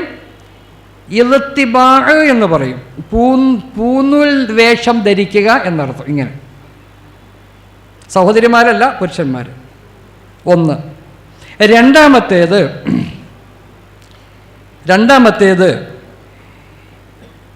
തവാഫിൻ്റെ ആദ്യത്തെ 3 ചുറ്റലിൽ, 7 ചുറ്റലിൽ ആദ്യത്തെ 3 ചുറ്റലുണ്ടല്ലോ, ആ ആദ്യത്തെ 3 ചുറ്റൽ റമല് നടക്കുക എന്നതും സുന്നത്താണ്. റമല് നടത്തുമെന്ന് പറഞ്ഞാൽ അല്പം സ്പീഡിൽ നടക്കണം. എന്ത് ചെയ്തേക്കണം? ഇച്ചിരി ആവേശത്തിൽ നടക്കുക. ഇന്നത് പ്രായോഗികമാവില്ല.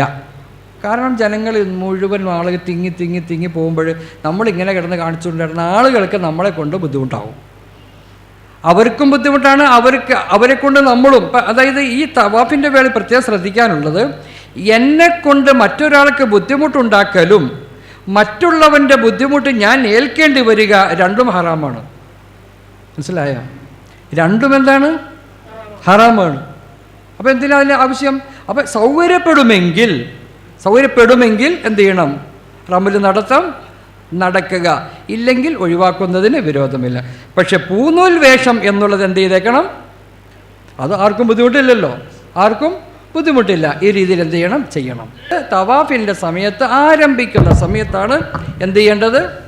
ഇങ്ങനെ ചെയ്യേണ്ടത് കേട്ടോ. പിന്നെ ആളുകൾ ഇങ്ങനെ ചെയ്തുകൊണ്ട് വരാറുണ്ട്. അത് നിയമം ചെയ്യൽ ഹറാമാണെന്നോ അല്ലെങ്കിൽ അങ്ങനെയൊന്നും അല്ലേ പറയണത്. ചെയ്യേണ്ട സമയം ഇതാണ്. ആരെങ്കിലും അതിന് മുമ്പ് ചെയ്ത് ഇത്രേ ഉള്ളൂ. അതേ മതി. പൊതിച്ചില്ലാതിരിക്കട്ടെ. ഇനിയിപ്പോൾ എന്ത് ചെയ്ത് എടുത്തെങ്കിലും തോളത്തിട്ടൊന്നിരിക്കട്ടെ. ഇങ്ങനെ ഇട്ടു, കുഴപ്പമില്ല. ഷാഫി മദ്ഹബ് അനുസരിച്ചുകൊണ്ട് എന്ത് ചെയ്യുക?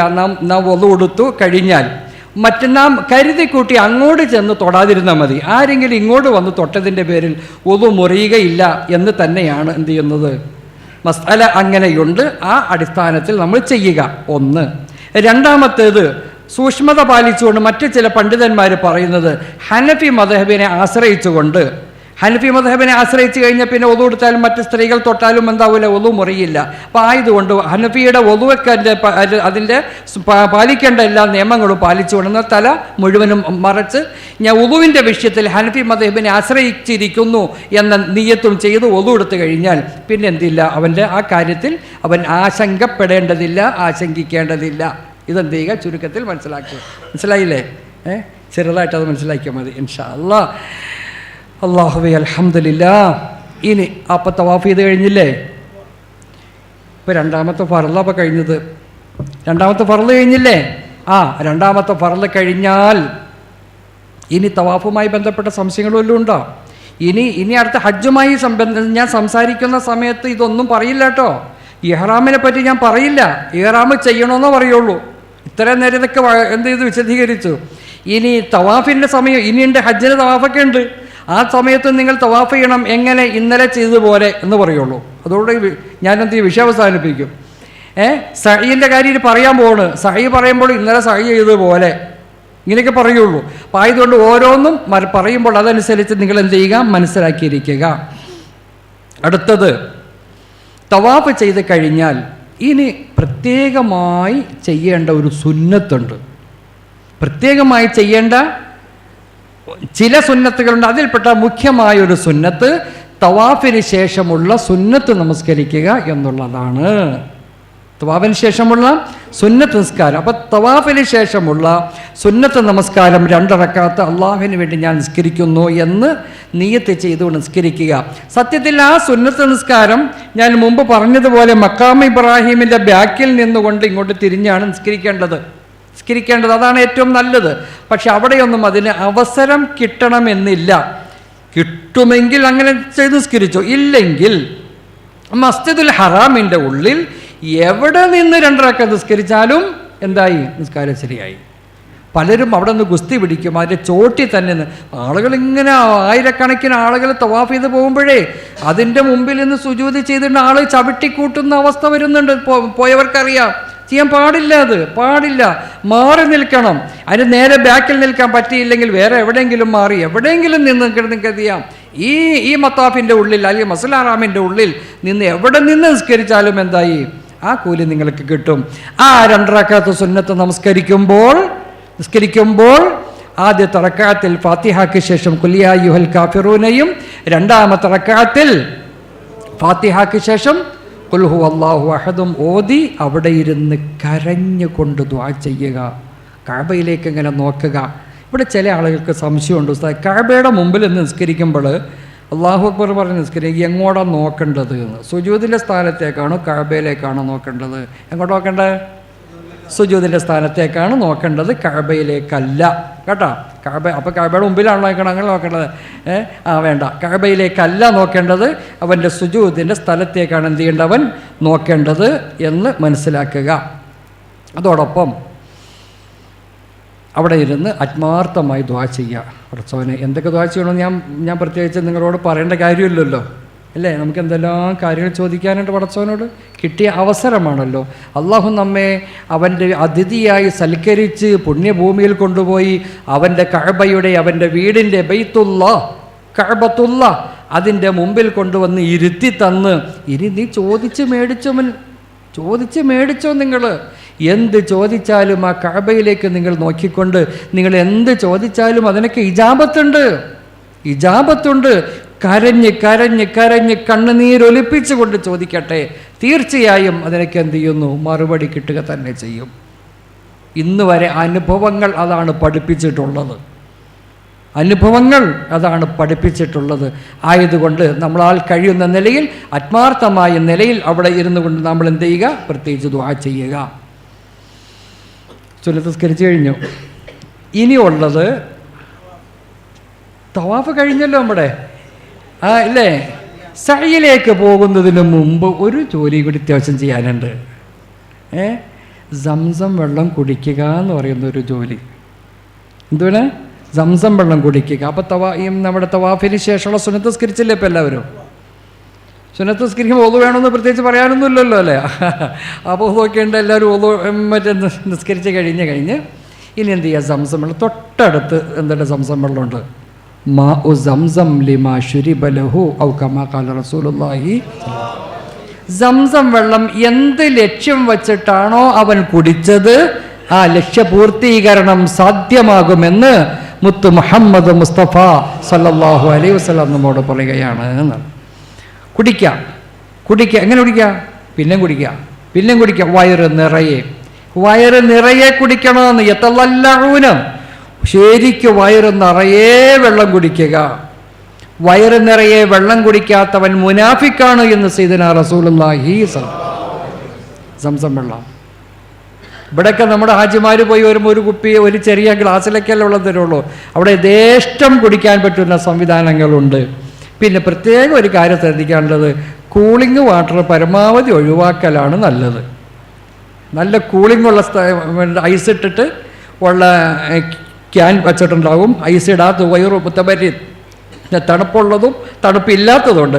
പരമാവധി എൻ്റെ ഉമ്മമാർ, സഹോദരന്മാർ തണുപ്പില്ലാത്തത് കുടിക്കാൻ വേണ്ടി പ്രത്യേകം ശ്രദ്ധിക്കണം. കാരണം അനുഭവത്തിൻ്റെ വെളിച്ചത്തിൽ ഇത് ഇങ്ങനെ തവാഫൊക്കെ ചെയ്ത് വിയർത്തൊലിച്ച ആ സമയത്ത് ഈ കൂളിംഗ് കുഴിച്ചു കഴിഞ്ഞാൽ എന്ത് ചെയ്യുന്നു? ചുമ അങ്ങോട്ട് തുടങ്ങും. ചുമ തുടങ്ങിയ നാട്ടിലെത്തിയാലും ചുമ തീരൂല. അവസാനം റൂമിൽ ചെന്ന് ചുമച്ച് ഉസ്താദേ ചുമ തുടങ്ങി, എനിക്ക് സുഖമല്ല ഉസ്താദെ, ആകെ നെഞ്ചുവേദന, അവിടെ വേദന, ഒന്ന് ആശുപത്രി കൊണ്ടുപോകണം ഉസ്താദെ, ആകെ വിഷമിച്ചിരിക്കുകയാണ്. ഹജ്ജ് കമ്മിറ്റി പോണവർക്ക് ഉസ്താദന്മാരും ഉണ്ടാവില്ല, അല്ലാത്തവരും ഉണ്ടാവില്ല കേട്ടോ, ആരും ഉണ്ടാവില്ല. പ്രൈവറ്റിൽ പോണവർക്കാണ് പിന്നെ ആരെങ്കിലും അമീറന്മാരും മറ്റേ സഹായത്തിനൊക്കെ ആൾക്കാരുണ്ടാവുള്ളൂ. പിന്നെ എന്ത് ചെയ്യുന്നു? അപ്പോൾ ചോദിക്കുക, അമീർ മറ്റേ ഹജ്ജ് കമ്മിറ്റിയിൽ ഇഷ്ടംപോലെ ഉള്ള ആളുകളൊക്കെ ഉണ്ടല്ലോ എന്ന്. ആളുകളൊക്കെ ഉണ്ട്, ശരിയാണ്, അത് അവരുടെ ജോലി ചെയ്തോളും. അവരുടെ ജോലി എന്താണ്? ഹജ്ജ് കമ്മിറ്റി തമ്മിലുള്ള വ്യത്യാസം അറിയാം. നിങ്ങളിവിടുന്ന് യാത്രാ സംബന്ധമായ കാര്യങ്ങൾ ഒരുക്കി തയ്യാറാക്കി വിമാനത്തിൽ കയറ്റി വിടുക. അവിടെ ചെന്ന് നിങ്ങളെന്ത് ചെയ്യുന്ന അഴിച്ചങ്ങോട്ട് വിടും. നിങ്ങൾ അമലുകൾ ചെയ്യുക. പിന്നെ എവിടെയൊക്കെ പോകണോ യാത്രാ സംബന്ധമായ രേഖകളൊക്കെ തയ്യാറാക്കി മദീന, മിന, അറഫ പോലെയുള്ള സ്ഥലങ്ങളിലൊക്കെ പോകാനുള്ള എന്ത് ചെയ്യുന്നു, യാത്രയുമായി ബന്ധപ്പെട്ട സാങ്കേതികമായ പരിപാടികളൊക്കെ ചെയ്തു തരും എന്നല്ലാതെ അമലുമായി ബന്ധപ്പെട്ട ഒരു കാര്യത്തിനും നിങ്ങൾക്ക് നേതൃത്വം വഹിക്കാനോ നിങ്ങൾക്ക് പറഞ്ഞു തരാനോ ഒന്നും ഒരു മനുഷ്യനും ഉണ്ടാവില്ല. പിന്നെയോ ആരെങ്കിലും കൂടെയുള്ള ആളുകൾ മൂലക്കന്മാരോ ആരെങ്കിലുമൊക്കെ ഉണ്ടെങ്കിൽ അവരെയൊക്കെ കൂട്ടുപിടിച്ച് മസാലകളൊക്കെ ചോദിച്ച് മനസ്സിലാക്കി അമൽ ചെയ്യാൻ പറ്റുമെങ്കിൽ അൽഹംദുലില്ലാ വിജയിച്ചു. ഇല്ലെങ്കിൽ യാ അല്ലാ ഇത് തന്നെ കേട്ടോ. പ്രത്യേകം എല്ലാവരും ശ്രദ്ധിക്കുക. അതുകൊണ്ട് ഈ ക്ലാസ് 9 ദിവസം വെച്ചേക്കാം. വെറും 2 മണിക്കൂർ എനിക്ക് കിട്ടിയാൽ മതി. ഞാൻ ഇൻഷാ അല്ലാ നിങ്ങൾ വീട്ടിൽ നിന്ന് ഇറങ്ങിയത് മുതൽ തിരിച്ചു വരുന്നതും എല്ലാം അമൽ പറഞ്ഞുതരാം. പക്ഷെ അത് ഒഴിവാക്കി സാധാരണക്കാരായ ആളുകളാണ് അമൽ ചെയ്യാൻ പോകുന്നതെന്ന് മനസ്സിലാക്കിയിട്ടാണ് ഇത്രയും വിശാലമായും പഠനാർഹമായും. ഇനി നിങ്ങൾ ഒറ്റയ്ക്ക് പൊക്കോ, ഞാൻ ഈ പറഞ്ഞത് വരെയുള്ള കാര്യങ്ങൾ ഇനി ആരുടെ സഹായം ഇല്ലാതെ നിങ്ങൾക്ക് ചെയ്യാൻ പറ്റൂലേ? നിങ്ങൾ പറയുന്നോട് ഇല്ലേ? ഇതുവരെയുള്ള കാര്യങ്ങൾ നിങ്ങൾക്ക് എന്ത് ചെയ്യാൻ പറ്റും? സ്വന്തമായി ആരും ഇല്ലെങ്കിൽ പോലും ഈ പറഞ്ഞതുപോലെയൊക്കെ എന്ത് ചെയ്യാൻ പറ്റും? നിങ്ങൾക്ക് ചെയ്യാൻ പറ്റും. അല്ലാഹു തആല തൗഫീഖ് നൽകുമാറാകട്ടെ. അങ്ങനെ സംസം വെള്ളം കുടിക്കുന്നതിനോട് കൂടെ അവൻ ദുആ ചെയ്യണം. അല്ലാഹുമ്മ ഇന്നി അസ്അലുക ഇൽമൻ നാഫിഅ വരിസ്ഖൻ വാസിഅ വശിഫാഅൻ മിൻ കുല്ലി ദാഅ എന്ന ആ ദുആ ചെയ്യുക എന്നത് മഹത്തരമായ കൂലി കിട്ടുന്ന വലിയ പുണ്യകരമായ ഒരു കാര്യമാണ്. സംസം വെള്ളം കുടിക്കുന്ന സമയത്ത് അല്ലാഹുമ്മ ഇന്നി അസ്അലുക ഇൽമൻ നാഫിഅ, പടച്ചവനെ ഉപകാരപ്രദമായ വിജ്ഞാനം നീ എനിക്ക് നൽകണമേ. വരിസ്ഖൻ വാസിഅ, വിശാലമായ ഭക്ഷണത്തിനുള്ള സൗകര്യങ്ങളും, എനിക്ക് ഭക്ഷണത്തിന് മുട്ടുവരാതെ ഇടങ്ങേറ് വരാതെ ദാരിദ്ര്യത്തിലേക്ക് എത്താതെ എനിക്കെൻ്റെ ജീവിതത്തിൽ മുഴുവനിലും ഞാൻ സൗഭാഗ്യവാനായ നിലയിൽ തന്നെ ഭക്ഷണം ഇല്ലാതെ എന്ത് ചെയ്ത് പട്ടിണി കിടക്കുന്ന ഒരു ദുരന്തം, ഒരു ദുരവസ്ഥ നീ എനിക്ക് വരുത്തല്ലേ അല്ലാ. വരിസ്ഖൻ വാസിഅ വശിഫാഅൻ മിൻ കുല്ലി ദാഅ, എല്ലാ രോഗങ്ങളിൽ നിന്നുള്ള ശാന്തിയും ശമനവും അല്ലാഹുവേ നീ എനിക്ക് നൽകണം. മാരകമായ മാറാരോഗങ്ങളെ പോലെയുള്ള രോഗങ്ങൾ വന്ന് വിഷമിക്കുന്നൊരവസ്ഥ നീ എനിക്ക് വരുത്തല്ലേ അല്ലാ എന്ന് പറയുക എന്നത് പ്രത്യേക, ഈ ദുആ ചെയ്യുക എന്നത് പ്രത്യേകമായ സുന്നത്താണ്. അല്ലാഹുമ്മ ഇന്നി അസ്അലുക ഇൽമൻ നാഫിഅ വരിസ്ഖൻ വാസിഅ വശിഫാഅൻ മിൻ കുല്ലി ദാഅ. ഇതും പറഞ്ഞ് വെള്ളമൊക്കെ കുടിച്ച് വയറ് നിറയെ വെള്ളമൊക്കെ കുടിച്ച് അൽഹംദുലില്ലാ ആ ക്ഷീണവും ആ തവാഫ് ചെയ്തതിൻ്റെ ബുദ്ധിമുട്ടൊക്കെ ഒന്ന് മാറി സമാധാനമായി. ഇരുന്ന് കുടിക്കൽ തന്നെയാണ് നല്ലത്. പിന്നെ നബി തങ്ങൾ സല്ലല്ലാഹു അലൈഹി വസല്ലം ഒരു ഘട്ടത്തിൽ നിന്ന് കുടിച്ചിട്ടുണ്ട്. അത് ഹറാമാണ് എന്ന അർത്ഥമില്ല. കുടിക്കേണ്ടത് ഇരുന്ന് തന്നെ അതിൻ്റെ മര്യാദ അനുസരിച്ച് കൊണ്ട് തന്നെ എന്ത് ചെയ്യുക, കുടിക്കുക. ഇതാണ് കുടിക്കേണ്ടത്.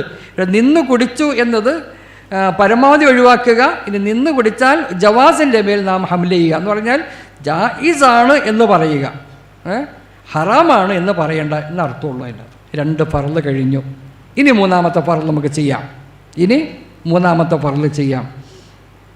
അതെന്തായാലും 3-ാമത്തെ ഫർള് സഅയ് ചെയ്യലല്ലേ. സഅയ് എന്ന് പറഞ്ഞാൽ എന്താ? സഫാ മർവയുടെ ഇടയിൽ നടക്കുക. അപ്പം നിങ്ങളിപ്പോൾ സുന്നത്തസ്കാരം കഴിഞ്ഞ് കഴിയുമ്പോൾ ഈ മക്കാം ഇബ്രാഹിമിൻ്റെ ബാക്കിൽ നിന്ന് അല്ലെങ്കിൽ അതിൽ പരിസരത്ത് നിന്ന് സുന്നത്തസ്കാരം കഴിഞ്ഞിട്ട് അപ്പോൾ അതൊക്കെ ഒന്ന് ബാക്കിലേക്ക് ഇങ്ങനെ തിരിഞ്ഞു നോക്കുമ്പോൾ നിങ്ങൾക്ക് കാണാം ബാബു സഫ ഗേറ്റ് ടു സഫ ഇംഗ്ലീഷിൽ തന്നെ എഴുതി ടു സഫ, സഫയിലേക്കുള്ള വഴി എന്ന നിലയിൽ ബാക്കിലൊരു ബോർഡ് കാണാം. ബാക്കിൽ എന്ത് ചെയ്യുക, ഒരു ബോർഡ് ബാക്കിലേക്ക് നോക്കിയാൽ മതി.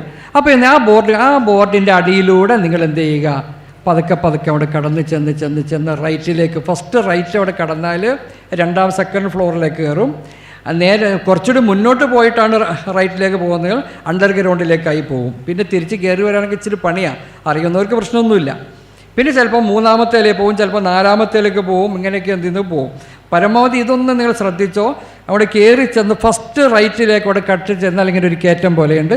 ഇങ്ങനെ കയറി ചെന്ന് നിങ്ങൾക്ക് എന്ത് ചെയ്യാൻ പറ്റും, ഈ സഫാ കുന്നിൻ്റെ, സഫാ പർവ്വതത്തിൻ്റെ നേരെ ഭാഗത്തേക്ക് അങ്ങോട്ട് കടന്ന് ചെല്ലാം. ചെന്ന് കഴിയുമ്പോൾ അവിടെ ഒരു കണ്ണാടി കൂടെ കേട്ടതുപോലെയൊക്കെ നിങ്ങൾക്ക് കാണാം. ഇപ്പോൾ അവിടെ ചെന്നാൽ അതിനെപ്പറ്റി മനസ്സിലാക്കാൻ പറ്റുമല്ലോ. കൂടെ പോകുന്നവരുടെ കൂടെ അങ്ങോട്ട് പൊക്കോ, യാ അല്ലാ. അങ്ങോട്ട് ചെന്ന് കഴിഞ്ഞാൽ ആ സഫാ കുന്നിൻ്റെ മുകളിൽ ചെന്ന് നിന്നുകൊണ്ട് ഖിബലയുടെ ഭാഗത്തേക്ക്, കഅബയുടെ ഭാഗത്തേക്ക് തിരിഞ്ഞ് നിന്നുകൊണ്ട് ദുആ ചെയ്യുക. പലതും ദുആ ചെയ്യാനുണ്ട്, പലതും നമുക്ക് ചോദിക്കാനുണ്ട്.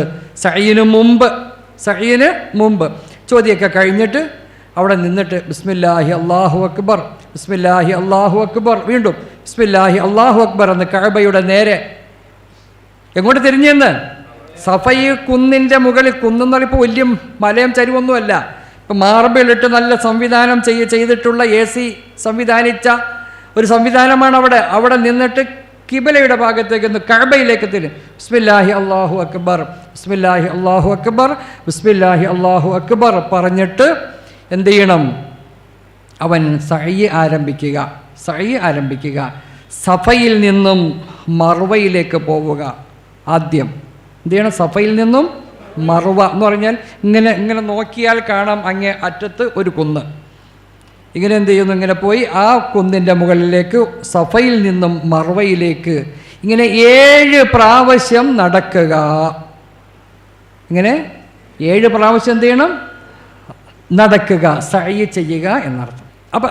അപ്പം സഫയിൽ നിന്നും മനസ്സിലാക്കിക്കോ, മർവയിലേക്ക് എത്തി.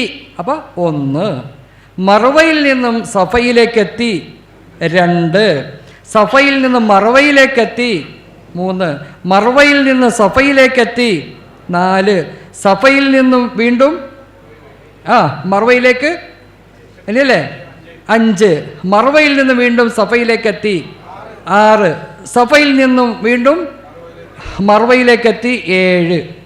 7ആയില്ലേ? ഉസ്താദ് ഇങ്ങനെ പറയേണ്ട വല്ല കാര്യം ഉണ്ടായിരുന്ന, സഫയിൽ നിന്ന് മർവയിൽ പോയി 7 പ്രാവശ്യം സഅയ് ചെയ്തെന്ന് പറഞ്ഞാൽ പോരെ, പിന്നെ ഇത്രയും വലിയ കാര്യം ഞങ്ങളെ പഠിപ്പിക്കേണ്ട കാര്യം ഉണ്ടായിരുന്നു എന്ന് ചിന്തിക്കുന്നവരുണ്ട്. കാര്യമുണ്ട്.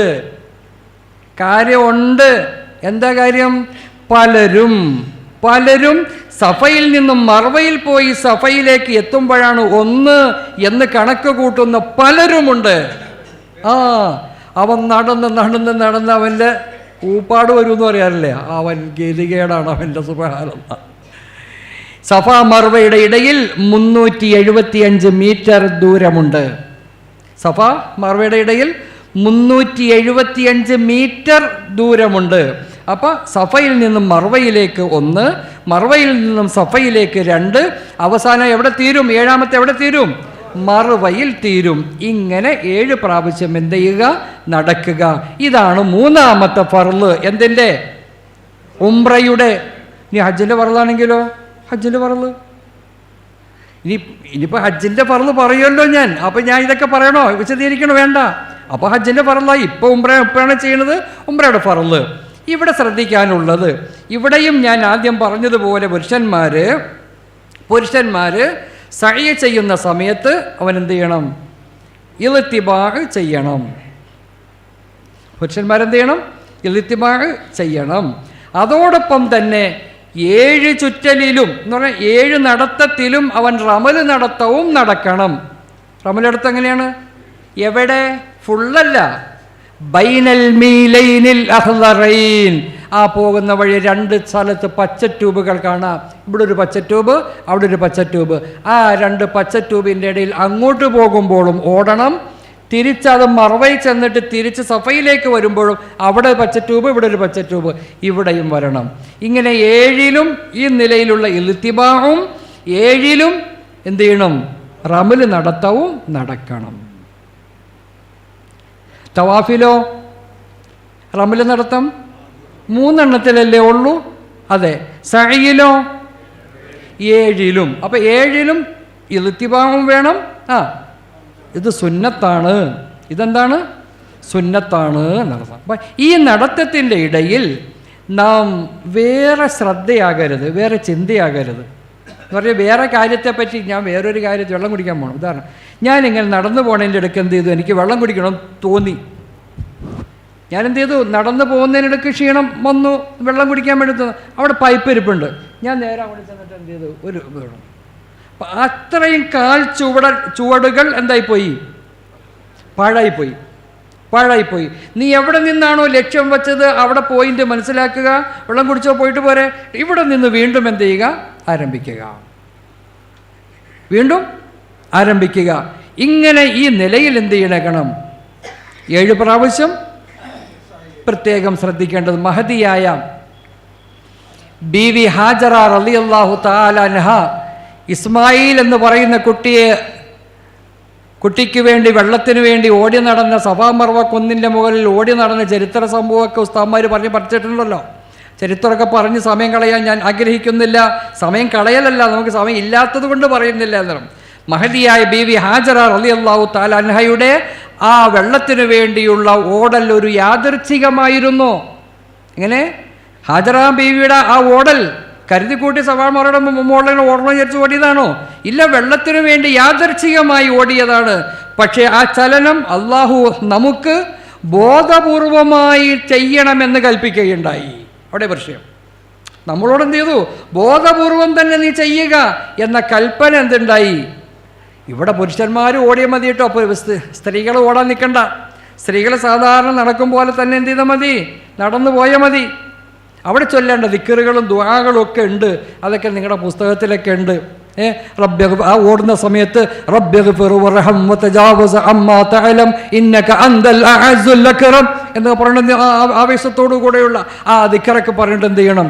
അങ്ങനെ പുരുഷന്മാർ നടന്ന് ഓടി, വലിയ ഓട്ടമല്ല, അതിൻ്റേതായ നടത്തത്തിനേക്കാൾ അല്പം സ്പീഡുള്ള നിലയിൽ നടന്ന് തിരിച്ച് ഇവിടെ വന്ന് ഇങ്ങനെ 7 പ്രാവശ്യം പൂർത്തിയാക്കുന്നതോടുകൂടെ എന്തായി? സഅയ് എന്നതെന്തായി? പൂർത്തിയായി. അൽഹംദുലില്ലാഹ്. അപ്പം ഇനി ഇവിടെ ഒരു ചെറിയൊരു സംശയം കൂടി പറയാതിരിക്കില്ല നല്ലത് എന്ന് എനിക്കറിയാം, എന്നാലും ഒന്ന് അറിഞ്ഞു വച്ചേക്കാൻ വേണ്ടിയിട്ടാണ്. ഞാൻ മുമ്പ് പറഞ്ഞില്ലേ, നിങ്ങൾ ഒതു എടുക്കുന്ന കാര്യം സംസാരിച്ചിരുന്നു. ഒതു തവാഫിൻ്റെ സമയത്ത് ഒതു ഷർത്താന്ന് പറഞ്ഞില്ലേ? സഅയിലോ ഷർത്തില്ല. എന്താണ്? ഷർത്തില്ല. ഈ ഒതു ഇല്ലാതെ ഒരാൾ സഅയ് ചെയ്താലോ കുഴപ്പമുണ്ടോ? ഇല്ല എന്ന് വിചാരിച്ചുകൊണ്ട് ഒതു കളഞ്ഞുകൊണ്ട് സഅയ് ചെയ്യണമെന്ന് അല്ലാതെ പറഞ്ഞതില്ല അർത്ഥം. എങ്ങാനും ഒരാൾക്ക് അത് പറ്റിപ്പോയി, ഒതു മുറിഞ്ഞു പോയി, ഒതുവോടുകൂടെ ചെയ്യലാണ് നല്ലതും ശ്രേഷ്ഠതയും സുന്നത്തുമൊക്കെ ഉണ്ട്. പക്ഷേ സഅയിന് എന്താവൂല? ബാത്തിലാവൂല. അതിനിടയ്ക്ക് കയ്യിൽപ്പെട്ട സ്ത്രീകളുടെ ശരീരത്തിൽപ്പെട്ട മുടി ഇച്ചിരി കണ്ടുപോയി, കൈ ഇച്ചിരി കണ്ടുപോയി, കാലിൻ്റെ വെള്ളം ഇച്ചിരി കണ്ടുപോയി, കുഴപ്പമുണ്ടോ? ഇല്ല. അവിടെയും കുഴപ്പമില്ല. എവിടെ പ്രശ്നം? തവാഫിലാണ്. ആ തവാഫ് ഇവിടെ മനസ്സിലാക്കിക്കോ. ഈ സഅയ് നിങ്ങൾക്ക് ശരിയാകണമെങ്കിൽ നിബന്ധന, ഈ ഇപ്പം ചെയ്ത സഅയല്ലേ, ഇത് ശരിയാകണമെങ്കിൽ ശരിയായ തവാഫിന് ശേഷമേ പറ്റൂ. ഇപ്പം തവാഫിൻ്റെ ഗൗരവം മനസ്സിലായോ? നിങ്ങൾക്ക് മനസ്സിലായോ? അതെ. സഅയിൻ്റെ സമയത്ത് ശ്രദ്ധിക്കാനുള്ളത് 2 മലയുടെ എന്ന് പറഞ്ഞാൽ സഫാ മർവയുടെ ഇടയിൽ പൂർണ്ണമായി നടക്കണം. പകുതി എത്തിയപ്പോഴേക്കും എനിക്ക് പറ്റൂല, ഞാൻ ഇനി തിരിച്ചു പോകാമെന്ന് പറയണമെന്ന് പോകാൻ പറ്റുമോ? ഇല്ല, അതിൻ്റെ കയറ്റം കുറേ കയറാനുണ്ട്. എന്നിട്ട് വീണ്ടും ഇറങ്ങി വരിക. ഇങ്ങനെ 2 അറ്റത്തും എന്ത് ചെയ്യണം? ചെന്ന് എത്തുക, പൂർണ്ണമായി നടക്കുക. രണ്ടാമത്തേത് സഫയിൽ നിന്നും ആരംഭിച്ച് മർവയിൽ അവസാനിപ്പിക്കുക. ഇനി ഒരാൾ മർവയെന്ന് തുടങ്ങി സഫയിൽ അവസാനിപ്പിച്ചാൽ പറ്റുമോ? പറ്റൂല. സഫയിൽ നിന്നും മർവയിൽ പോവുക, അങ്ങനെ മർവയിൽ എന്ത് ചെയ്യുക? അപ്പോൾ ആരംഭം എവിടെയാകണം? സഫയിലാകണം. അതിന് പര്യാവസാനം എവിടെയാകണം? മർവയിലും ആകണം. മൂന്നാമത്തേത് 7 എണ്ണം പൂർത്തിയാക്കുക. 7 എണ്ണം എന്ത് ചെയ്യണം? പൂർത്തിയാക്കുക എന്ന് പറഞ്ഞാൽ 7 എണ്ണം പൂർത്തിയായി എന്ന് ഉറപ്പ് വരുത്തണം. നാലാമത്തത് നിബന്ധന ശരിയായ തവാഫിന് ശേഷമാവുക. ശരിയായ തവാഫിന് ശേഷമാവുക എന്നർത്ഥം. അപ്പം ഈ നിലയിൽ നാം എന്ത് ചെയ്യണം? സഅയും കൂടി ചെയ്ത് കഴിഞ്ഞപ്പോൾ എന്തായി? 3 ഫർളുകൾ എന്ത് ചെയ്തു? പൂർത്തിയായി. ഇനി ഏതാ? 3 കഴിഞ്ഞല്ലോ നമുക്ക്, അൽഹംദുലില്ലാ. ഇനി നമുക്ക് 4ാമത്തെ ഫർൾ എന്താണ്? മുടി കളയുക എന്നുള്ളതാണ്, അല്ലേ? മർവയിൽ നിസ്കരിക്കൽ സുന്നത്തുണ്ട്, കുഴപ്പമൊന്നുമില്ല. മുഅക്കദായ സുന്നത്തൊന്നുമില്ല. തവാഫിന് ശേഷമുള്ള സുന്നത്ത് പോലെ എന്തില്ല, മുഅക്കദായ സുന്നത്തൊന്നും ഇവിടെ ഇല്ല. സ്കരിക്കാറുണ്ട്, സ്കരിക്കാം. മർവയിൽ ചെല്ലുമ്പോൾ അവിടെ കുറേ കല്ലുകളൊക്കെ കാണാൻ പറ്റും. കല്ലുകൾ ഇങ്ങനെ പൊങ്ങി നിൽക്കുന്ന കല്ലുകൾ, അതിനകത്ത് നല്ല ചായയൊക്കെ പൂശി നല്ല നല്ല രസമുണ്ട് അവിടെ പോയി ഇരിക്കാനൊക്കെ. അത് പ്രത്യേക സുന്നത്തൊന്നും ഇല്ലാണ്ട് അവിടെ പോയാൽ പ്രത്യേകിച്ച് ഇരിക്കലും അവിടെ ചെയ്യണം, പ്രത്യേകിച്ച് എന്തില്ല, സുന്നത്തൊന്നുമില്ല. പിന്നെ ആളുകൾ രസത്തിന് ക്ഷീണം കൊണ്ടൊക്കെ വന്നിരിക്കാറുണ്ട്. ആകട്ടെ, അപ്പോൾ ഇതും കഴിഞ്ഞാൽ ഇനി നമുക്ക് ചെയ്യാനുള്ളത് മുടി കളയുക എന്ന് പറയുന്ന മഹത്തായ അമലാണ്. അതെന്താണ് മഹത്തായ അമൽ എന്ന് പറഞ്ഞാൽ? ഫർളാണ് എന്നാണ് പറഞ്ഞതിൻ്റെ അർത്ഥം. മുടി കളയുക. എങ്ങനെ മുടി കളയണത്? പുരുഷന്മാരെ സംബന്ധിച്ചിടത്തോളം അതിലെ മര്യാദ, ഒറ്റ വാക്കിൽ പറയാം, മര്യാദ നിങ്ങൾ എന്ത് ചെയ്യണം? ഈ 3ാമത്തെ ഫർളായ സഅയ് ചെയ്തതിന് ശേഷമാണ് മുടി കളയേണ്ടത്. അത് എവിടെ വെച്ച് കളയണം? മർവയിലാകൽ നല്ലതാണ്. എന്താണ്? മർവയുടെ ഭാഗത്ത്. മർവ ഈ ആളുകൾ ഇങ്ങനെ ഈ സഅയ് ചെയ്യണ സ്ഥലത്താകണമെന്നല്ല പറഞ്ഞതിൻ്റെ അർത്ഥം. ഈ മർവ എന്ന് പറയേണ്ട അർത്ഥം ഒരു ഒരു ഭാഗമാണത്. അപ്പുറത്ത് ഇഷ്ടംപോലെ ബാർബർ ഷോപ്പുകളുണ്ട്. അങ്ങോട്ട് മാറി അവിടെ നിന്നിട്ടാണ് എന്ത് ചെയ്യേണ്ടത്? മുടി കളയേണ്ടത്. അല്ലാതെ ഇതിൻ്റെ ഉള്ളിൽ വെച്ച ആൾക്കാർ കത്രയെ കൊണ്ടുപോയിട്ട് എന്ത് ചെയ്യുന്നു? വെട്ടിക്കളയുന്ന സ്ത്രീകളും പുരുഷന്മാരൊക്കെ ഇങ്ങനെ വെട്ടണ അവസ്ഥ ഇഷ്ടംപോലെ കാണാറുണ്ട്. അത് നല്ലതല്ല. കാരണം ഇത് അമൽ ചെയ്യാൻ വേണ്ടി സജ്ജമാക്കിയിരിക്കുന്ന സ്ഥലമാണ്. ആയതുകൊണ്ട് അവിടെ വെച്ച് എൻ്റെ സഹോദരിമാരെ സഹോദരന്മാരെ നിങ്ങൾ എന്ത് ചെയ്യരുത്? വെട്ടാൻ നിൽക്കരുത്. പക്ഷേ വെട്ടുക എന്നതല്ല ശ്രേഷ്ഠത. പിന്നെന്താണ്? വടിക്കുക എന്നതാണ്. തലമുടി എന്ത് ചെയ്യണം? വടിക്കുക. മഹാനായ സയ്യിദുനാ റസൂലുള്ളാഹി സ്വല്ലല്ലാഹു അലൈഹി വസല്ലം പറഞ്ഞു, റഹിമല്ലാഹുൽ മുഹല്ലിഖീൻ, റഹിമല്ലാഹുൽ മുഹല്ലിഖീൻ, തലമുണ്ടനം ചെയ്യുന്നവർക്ക് അള്ളാഹു അനുഗ്രഹിക്കട്ടെ എന്ന് ദുആ ചെയ്തപ്പോൾ ചില സഹാബാക്കൾ ചോദിച്ചു, വൽ മുഖസ്സിരീന യാ റസൂലല്ലാഹ്, തലമുടി വെട്ടുന്നവർക്കും അങ്ങ് ദുആ ചെയ്യണേ എന്നാവശ്യപ്പെട്ടപ്പോൾ അപ്പോഴും നബി തങ്ങൾ പറഞ്ഞു, റഹിമല്ലാഹുൽ മുഹല്ലിഖീൻ, വടിക്കുന്നവർക്ക് അള്ളാഹ് അനുഗ്രഹിക്കട്ടെ. വീണ്ടും ആവശ്യം ഉന്നയിച്ചു, വൽ മുഖസ്സിരീന യാ റസൂലല്ലാഹ്, വെട്ടുന്നവർക്ക് വേണ്ടിയും അങ്ങ് ദുആ ചെയ്യണേ. അപ്പോഴും പറഞ്ഞു വൽ മുഹല്ലിഖീൻ എന്ന് തന്നെയാണ് പറഞ്ഞത്. 4ാമതാണെന്ന് പറഞ്ഞത് വൽ മുഖസ്സിരീൻ, വെട്ടുന്നവർക്ക് എന്ന് പറഞ്ഞത്. ആയതിൻ്റെ അടിസ്ഥാനത്തിൽ വടിക്കുക എന്നതാണ് ഏറ്റവും ശ്രേഷ്ഠമായ അമല്. ആയതുകൊണ്ട് എൻ്റെ പ്രിയപ്പെട്ട സഹോദരന്മാർ മുഴുവനും ഉംറയ്ക്ക് പോകുന്നവരാണെങ്കിലും ഹജ്ജിന് പോകുന്നവരാണെങ്കിലും വടിക്കണം. എന്ത് ചെയ്യണം? വടിക്കണം. തലമുടി വടിച്ച് കളയണം. ഇത്രയും ഓരോ രോമത്തിനും അല്ലാഹു തആല എത്രയോ പ്രതിഫലമാണ് വച്ചിട്ടുള്ളതെന്നറിയാമോ? എത്രയോ പ്രതിഫലം എന്ന് പറഞ്ഞാൽ ഹദീസുകളൊന്നും ഞാൻ ഇപ്പോൾ ഇവിടെ പറയാൻ ആഗ്രഹിക്കുന്നില്ല. വളരെ കൂടുതൽ എന്ത് ചെയ്യുന്നു പ്രതിഫലം കിട്ടുന്ന ഒരു കാര്യം. നാട്ടിൽ വെച്ച് മുണ്ടനം ചെയ്താൽ വല്ല കൂലിയും കിട്ടുമോ? നമ്മുടെ നാട്ടിൽ വെച്ച് മുണ്ടനം ചെയ്താൽ വല്ല കൂലിയും കിട്ടുമോ? ഇല്ല, ഒന്നും കിട്ടൂല.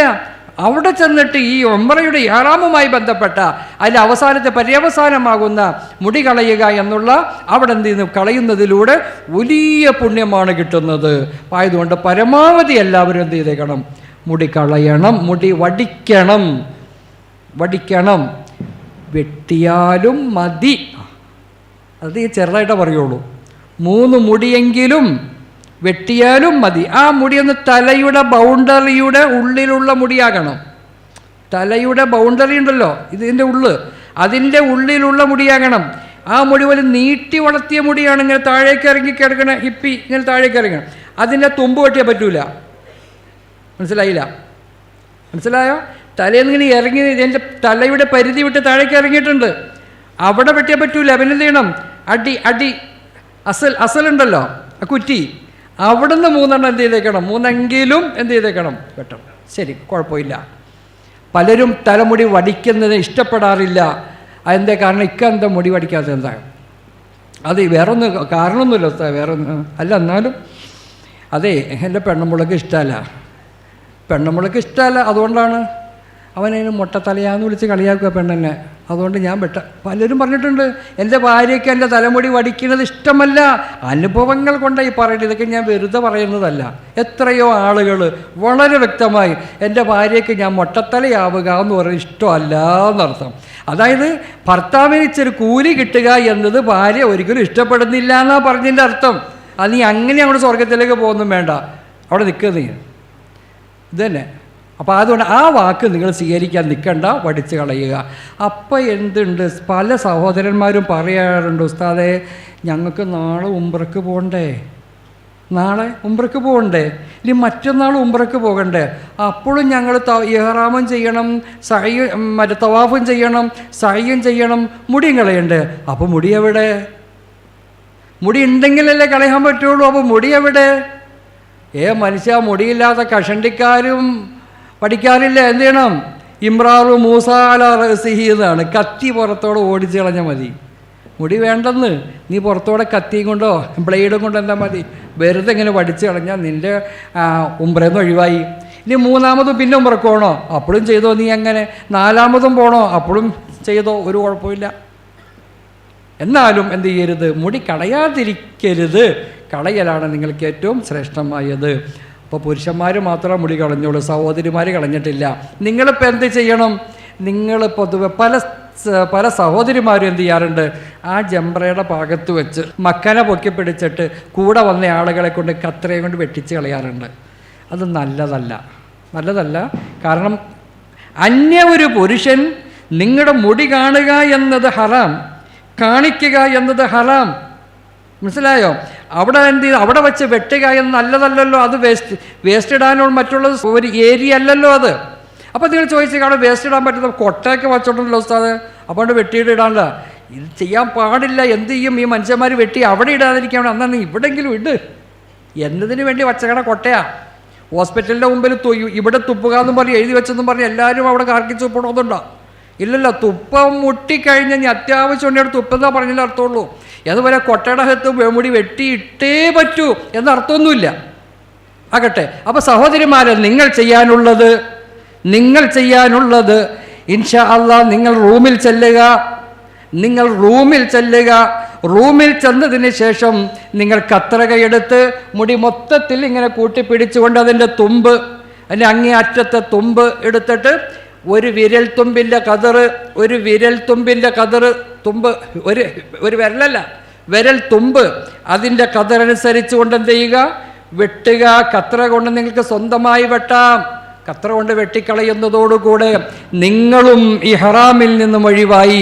ഏതുപോലെ പുരുഷന്മാർ മുടി വടിക്കുന്നതോടുകൂടെ അല്ലെങ്കിൽ മുടി വെട്ടലിലോടുകൂടെ ഇഹ്റാമിൽ നിന്നും ഒഴിവായതുപോലെ സഹോദരിമാരെ നിങ്ങളും അതിൽ നിന്നും ഒഴിവായിരിക്കുകയാണ്. ഇനി മുതൽക്ക് നിങ്ങൾക്ക് ഇതുവരെ ഇഹ്റാം കൊണ്ട് ഹറാമായ ഏതെല്ലാം കാര്യങ്ങളുണ്ടോ അവകളെല്ലാം നിങ്ങൾക്ക് ചെയ്യാം. എണ്ണ പൂശാം, സുഗന്ധം പൂശാം, സോപ്പിട്ട് കുളിക്കാം, അതുപോലെ വസ്ത്രങ്ങൾ, പുരുഷന്മാർക്ക് വസ്ത്രങ്ങൾ മാറ്റാം, എല്ലാം നിങ്ങൾക്ക് മാറ്റാം. യാതൊരു കുഴപ്പമില്ല. പല പുരുഷന്മാരും മുടി കളയുന്നതിന് മുമ്പ് റൂമിൽ വന്ന് എന്ത് ചെയ്യുന്നു, ഡ്രസ്സൊക്കെ മാറ്റി ഷർട്ടൊക്കെ ഇട്ടുകൊണ്ട് മുടി കളഞ്ഞിട്ടുണ്ടാവില്ല, മറന്നു. പ്രത്യേകം ശ്രദ്ധിക്കുക. അത് പാടില്ല, തെറ്റാണ്, ഗുരുതരമായ തെറ്റാണ്. കരുതിക്കൂട്ടിയാണ് ചെയ്തതെങ്കിൽ നീ ഫിദിയ കൊടുത്തേ പറ്റൂ, ആടിനെ അറുത്തു കൊടുത്തേ പറ്റൂ. ആയതുകൊണ്ട് നിങ്ങളുടെ ഈ അമലുകൾ പൂർത്തിയാകുന്നതിനുണ്ട് പ്രത്യേകം ശ്രദ്ധിക്കുന്നതോടൊപ്പം തന്നെ നിങ്ങളുടെ സഅയ് ചെയ്ത് കഴിഞ്ഞാൽ മുടിയും കൂടി കളഞ്ഞതിന് ശേഷമേ എന്ത് ചെയ്യാൻ പാടുള്ളൂ, നിങ്ങളുടേതായ ഡ്രസ്സുകൾ ചേഞ്ച് ചെയ്യുകയും മറ്റു അനുബന്ധമായ കാര്യങ്ങളുമായി ബന്ധപ്പെടുന്നതിന് യാതൊരു വിരോധവുമില്ല. ഇതോടുകൂടെ നമ്മുടെ ഉംറ എന്ന് പറയുന്ന മഹത്തായ അമൽ പൂർത്തിയായിരിക്കുന്നു. മനസ്സിലായ? അൽഹംദുലില്ലാ, സന്തോഷമായപ്പോൾ നിങ്ങൾക്ക് ഉംറ പഠിച്ചില്ല. ഇപ്പം നിങ്ങൾ ഇപ്പം എവിടെ എത്തിയപ്പോൾ നിങ്ങൾ റൂമിലേക്ക് ചെന്നില്ല. ഇപ്പം എല്ലാവരും സഹോദരിമാരോടെ മാറ്റി നിർത്തിയൊക്കെ എവിടെ ഒരുമിച്ച് നിങ്ങളുടെ കൂടെ പെണ്ണുങ്ങളുണ്ടാവുമല്ലോ. അപ്പോൾ ഇത് പെണ്ണെന്നിയോടെ മാറിയേക്ക്, ഞാൻ ആ ബാർബർ ഷോപ്പിൽ പോയി മുടിയൊക്കെ ഒന്ന് പഠിച്ചിട്ട് വരട്ടെ. അയാൾ പഠിച്ച് വരുന്നത് വരെ പെണ്ണിനെ അവിടെ മാറ്റി നിർത്തുക. അയാൾ വന്നേ അവളെയും കൂട്ടി നേരെ റൂമിലേക്ക് പോവാം. അതിന് നീ റൂമിൽ പോയി നീയോട് വെട്ടിക്കളാം. അങ്ങനെ വെട്ടി അവർ രണ്ടുപേരും എന്ത് ചെയ്തു? ഇഹ്റാമിൽ നിന്ന് ഒഴിവായി. ഇതോടുകൂടെ ഇഹ്റാം കൊണ്ട് ഹറാമാകുന്ന മുഴുവൻ കാര്യങ്ങളിൽ നിന്നും അവർക്ക് മോചനം കിട്ടിയിരിക്കുന്നു. ഇനി അവർ നിശ്ചിത കാലം മക്കയിലുള്ള ജീവിതവും മക്കയിലുള്ള താമസവും അതിനുശേഷം ഇൻഷാ അള്ളാഹ് ഹജ്ജ് എന്ന് പറയുന്ന അമലുമാണ് നമുക്ക് അവശേഷിക്കുന്നത്. ഇൻഷാ അള്ളാഹ് നാളെ മക്കയിലെ ജീവിതത്തെ പറ്റിയും തുടർന്നുള്ള ഹജ്ജുമായി ഉള്ള വിഷയങ്ങൾ നമുക്ക് സംസാരിക്കാം. അള്ളാഹു സുബ്ഹാനഹു വ തആല തൗഫീഖ് നൽകുമാറാകട്ടെ. അള്ളാഹു സഹായിക്കുമാറാകട്ടെ.